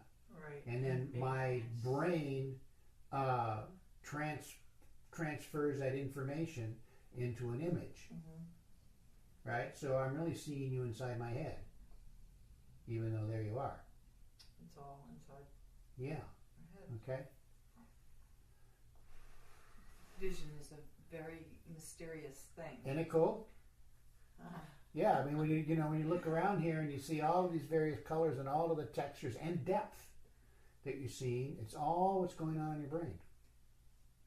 Right, because there are, I don't know if other people have had this experience. I wake up in the morning and it's like my eyes take time to start forming pictures. Where Yeah. It's at first it's all kind of like a chaotic nothing. I have a Marie that got an operation on her eyes. She got new Corneas or something? yeah, from a dead person, right? Mm-hmm. And she was seeing all kinds of stuff before that, that was completely unrelated to her world. Oh, before she had the operation? No, after the operation. Oh, after the So operation. like She was Cellular seeing memory. the cornea had some kind of, physical memory, right? And after a while that faded, but still for a while it was pretty strange. She called me up. It's like, what's going on? I said, well, what just happened to you? You know? Boy. Yeah. She was seeing reflections of Well, different things that this person had experienced. the books have been written about people who've had organ transplants. And experienced the Strange things happen and discover later that the person that they got the organ from had those experiences. yeah. Even blood transfusions. People will get allergies to things they've never had allergies to. Okay. Yeah, a friend of mine all of a sudden was allergic to wool and had. But we're talking about vision now. Light. Okay. Okay. Let's not get. So we feel light rather than We feel light rather than see it. see What it. we call seeing is really what our brain does with the information, and with the impacting photons that come in various frequencies, right? Like each color has a frequency, and different shades of frequencies. And are you watching that candle slowly turn into, waiting for it to snuff itself out? Okay, here we go. This is a kind of cool thing. There are 9 different sounds which Shiva described. So, which tells you this is a pretty old practice. Yeah. Okay, the sound of the leaves in the trees bristling in the wind, the cooing or whistling of the wind, the sound of running water, buzzing of bees, the sounds of gongs or bells, clashing of thunder, sometimes sounds like cymbals, the sound of the veena. Shiva invented the veena by taking 2 gourds and stretching them to a bamboo stem, used guts from dead animals and strung them. The sound that emanated from the veena is considered to be a very sacred sound. Metal strings do not accomplish the same experience. Okay? The sound of what Murshid calls the symphony of the spheres and the choruses of angels.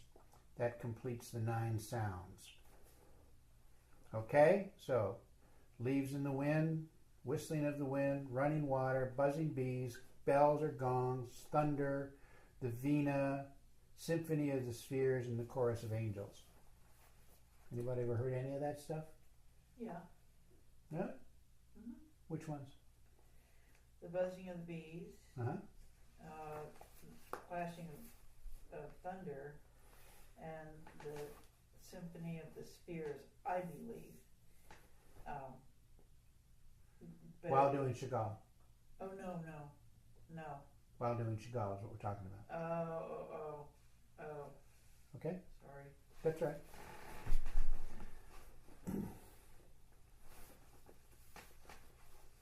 Now, okay, we'll go through all this.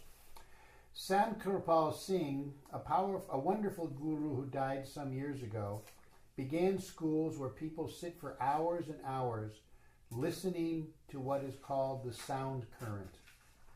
I was close to him. He did not advise people to use mantras or wazifas because he thought one would prefigure the sound instead of just listening to it. But my thesis is that by affecting the wazifa, and especially by listening in after saying the wazifa and saying the overtones, one prepares oneself, sensitizes oneself for these very high tones. Okay? Now you can get the overtones, right, in various ways. For Noor is a really good one to do overtones with. We've done that before, right? Qudus, and others you can get overtones with.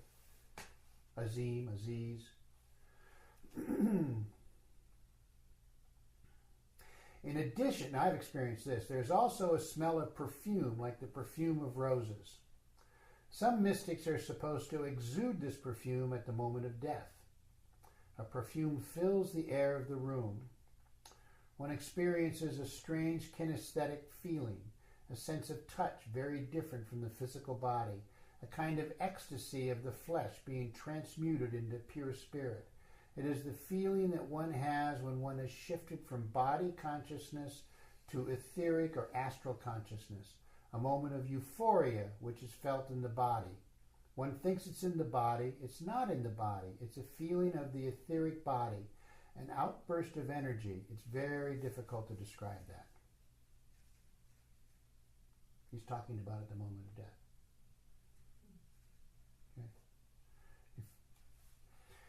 Okay. So, during Chagall, while you have your fingers on your ears, eyes, and mouth, it's very difficult to listen to the sounds of the universe. When you take your hands away and stay in your concentration, chances are that if you are in a very high state, you will be resonating with the sound of the universe in the different aspects. Some of you might hear a buzzing sound or the sound of bells or whistling, especially if one produces overtones. That's a great science that we are trying to develop. One may extend one's auditory range through producing the higher sounds like a staircase, which enhances consciousness and causes it to rise. Any questions at this point? Commentary? I find it's harder in the, like where I live, it's pretty dense. We get lots of cell towers and microwaves going around, where it kind of confuses it. So you get that 60 cycle buzz, right? That you pick I get up. a number of buzzes. Yeah, I pick up on all those electromagnetics and stuff. Sure. So it's when I'm out closer to wilderness that I have more success in hearing this. Right. Sure. So the practice that you're doing while you're in your home, in that highly mechanized environment, is you just work on doing the inner work. And then when you get out into, wilderness somewhere, then you can, do something a little more expansive. It's almost like you have to protect yourself in those kinds of environments, and that's fine, And then there comes a point at which it doesn't matter. All right? Where you can do it anywhere. Cool. Okay? Someday. Now, how about taste? There's a passage in Mercer's teachings where he says, the mouth is endowed with a sense of taste, but the inner organs are endowed with a more subtle sense of taste. Most of us are not aware that the taste of the liver or the taste of the pancreas or the taste or the duodenum differ unless we get indigestion. There is a kind of esoteric chemistry that takes place in the body. There's the gross chemistry, the digestion of food, and out of that food, very subtle elements produce amino acid changes. Hormones, neurotransmitters, and enzymes are an example of that very fine chemistry. Can you think of an example of that taste? When I'm sick, I can definitely tell. Sure. Well, what about when you're excited or scared? Right? You get the taste of adrenaline, right? And it's just there. Nice. The metal. Yeah, it's a metal taste, yeah. Mm. Metallic. Mm-hmm. My paraphrase of what the Tibetans say is, if you concentrate very intensely on the solar plexus and on the pituitary gland, each of these chakras corresponds to a plexus. Each plexus is related to endocrine glands. For example, by concentrating on the solar plexus, you are going to enhance the secretion of adrenaline. If you concentrate on the pituitary, you're going to enhance the secretion of endorphins, which have an effect on the psychological attunement of your being. One experiences that as a taste. If you are sensitive to the flush of the hormone in the blood, you can have the impression of tasting ambrosia or nectar. Now, there's another way to get your pituitary to excrete endorphins. And that way is something that I learned from a nurse anesthetist, actually. If you take your hand and place it on your abdomen, just like that, very lightly, just sitting there. The right hand. It could be right hand or left hand, doesn't matter. And then as you inhale, move your hand. So you're actually pushing it out with your abdomen. As you exhale, it sinks in.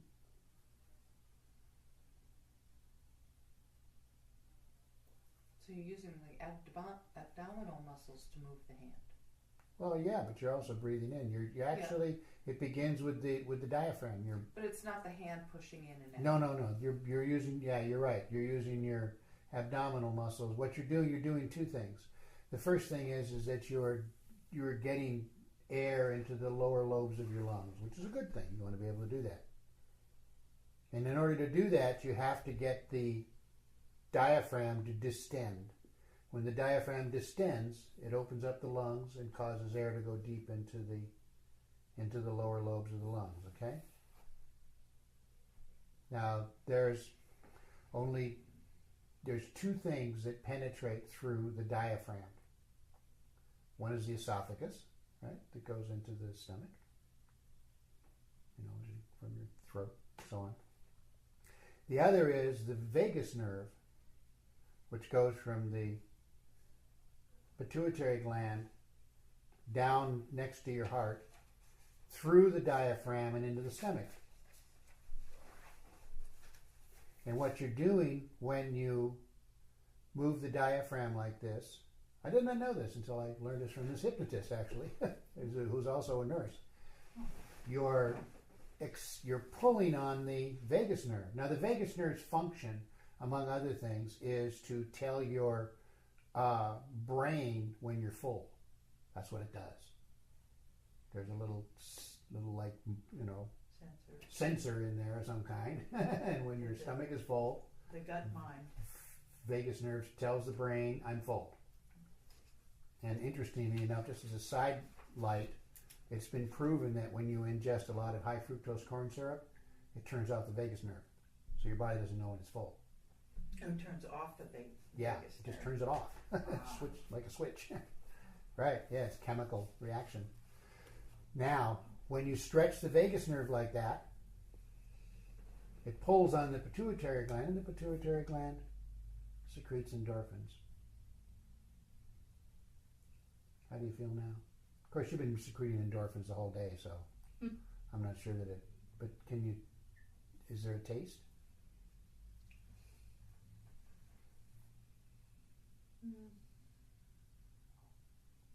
Don't invent it. If you feel it, you feel it. If you don't, you don't.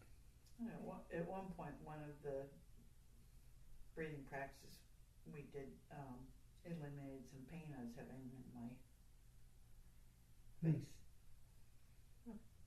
Nerve pain, but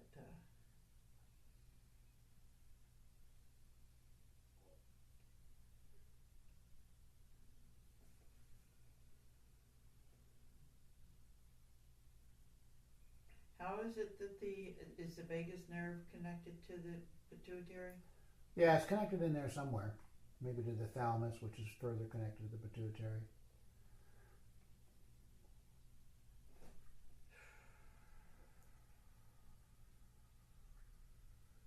But that's the effect that it has. It enables the brain to excrete endorphins, serotonin, and melatonin.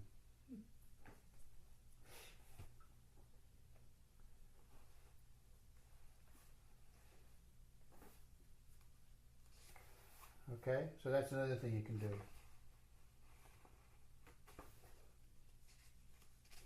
Besides, when you breathe deep into your lower lobes of your lungs, you're enhancing your blood supply, right? It becomes much more oxygenated and you feel better. So actually one doesn't really have to have a hand there. You just have to breathe really deeply. Just be aware of, abdominal breathing, as, diaphragmic breathing is what it's called, as opposed to, there's a way for chest breathing, I guess it's called. Thoracic breathing. That's when you're just breathing in the top of your lungs. Yeah. It'll make a difference if you pay attention and do that. Okay? Okay. So it's really interesting too, because the endorphins, don't they kind of like give you energy? And on the other end, you have the melatonin that kind of calms you down. Mm-hmm. The endorphins are the feel good. Yeah. Like we make more endorphins when we exercise more. Mm-hmm. So it's a feel good hormone. Now, how that endorphins and serotonin results in the feel good.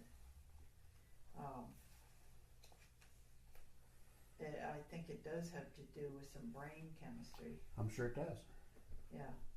Yeah. 'Cause But it also moves through your bloodstream, and so your cells of your body start to feel better as well. It doesn't take much. What was it? The cells also have language with the muscles, and that's something new that Yeah, I was just reading this book about that whole process. No. before. I don't remember the name of the book. It's around here somewhere. I'll find it for you. Okay, and as we practice Chagall, we should have our eyes turned upward, the bottom of our tongue curled and pressed against the palate, and near the soft palate. You guys all know that. It gives a taste that something's happening. There's a flush of hormones from the pituitary gland.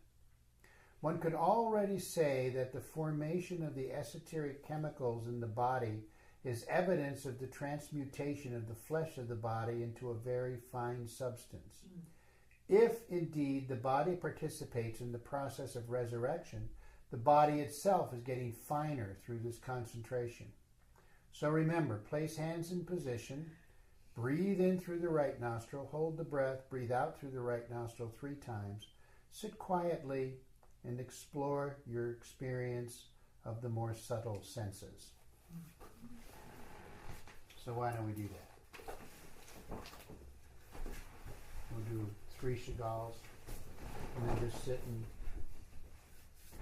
see what happens.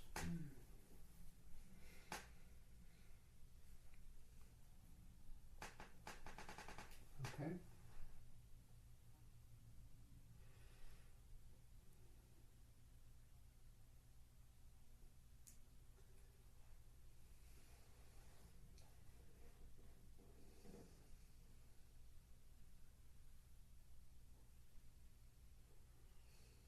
How's that?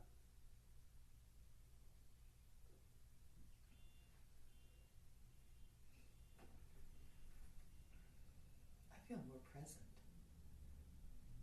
All right. Mm-hmm.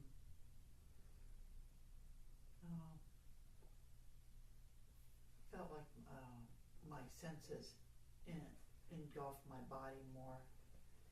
Usually I only feel more upper part. I was feeling much more whole. Good. All right. How about you? Yeah, I definitely feel more present. I got cold. Mm-hmm. Yeah. Mm-hmm. All right. And then I had all these visuals, like really, like images from childhood. Like I glanced at a book cover in childhood, and then I just saw it, or a corner of a wall, something that should not have made such an impact coming back. Yeah. Those things between. The mind remembers everything. Yeah. So wild. Everything. Yeah. We just filter it out because it would be too confusing to keep all that information in the forefront of our brain. You don't need it.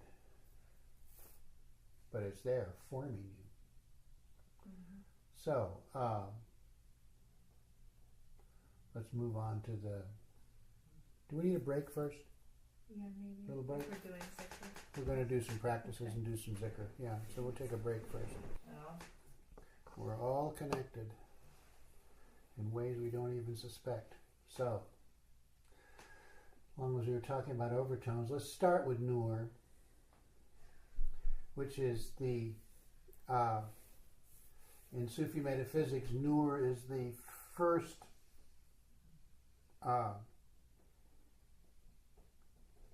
impulse, or the first identifiable manifestation, because it's light, right? That's what it is.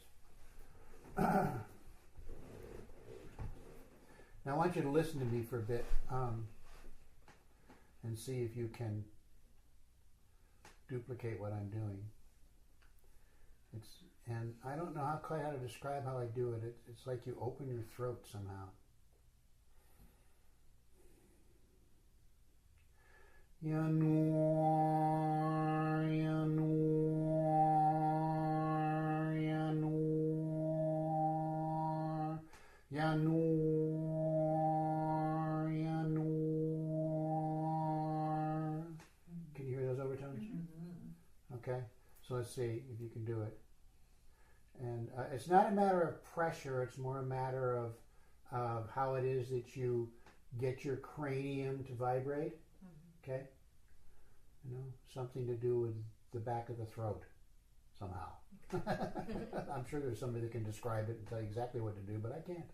But I know I can do it. All right? So see how you do it. And we'll do it like, well, let's do it, give you plenty of time. We'll do it 101 times. And see how you feel at the end. Yanor,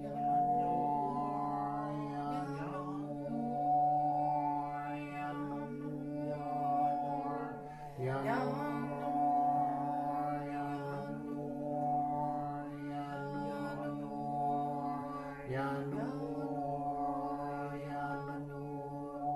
Amen, amen.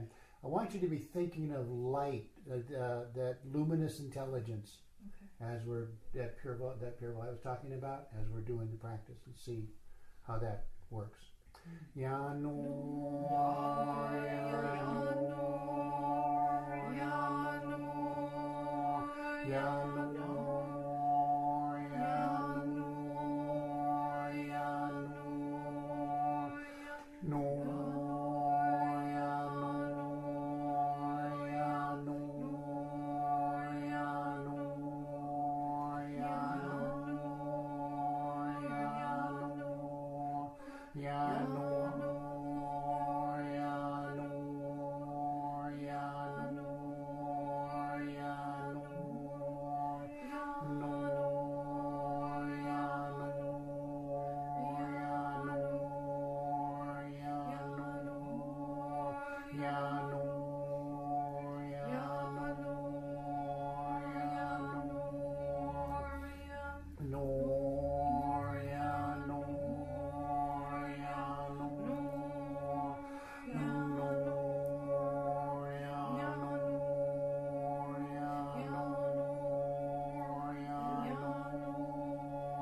Nur. Okay, inhale Nur and just exhale light.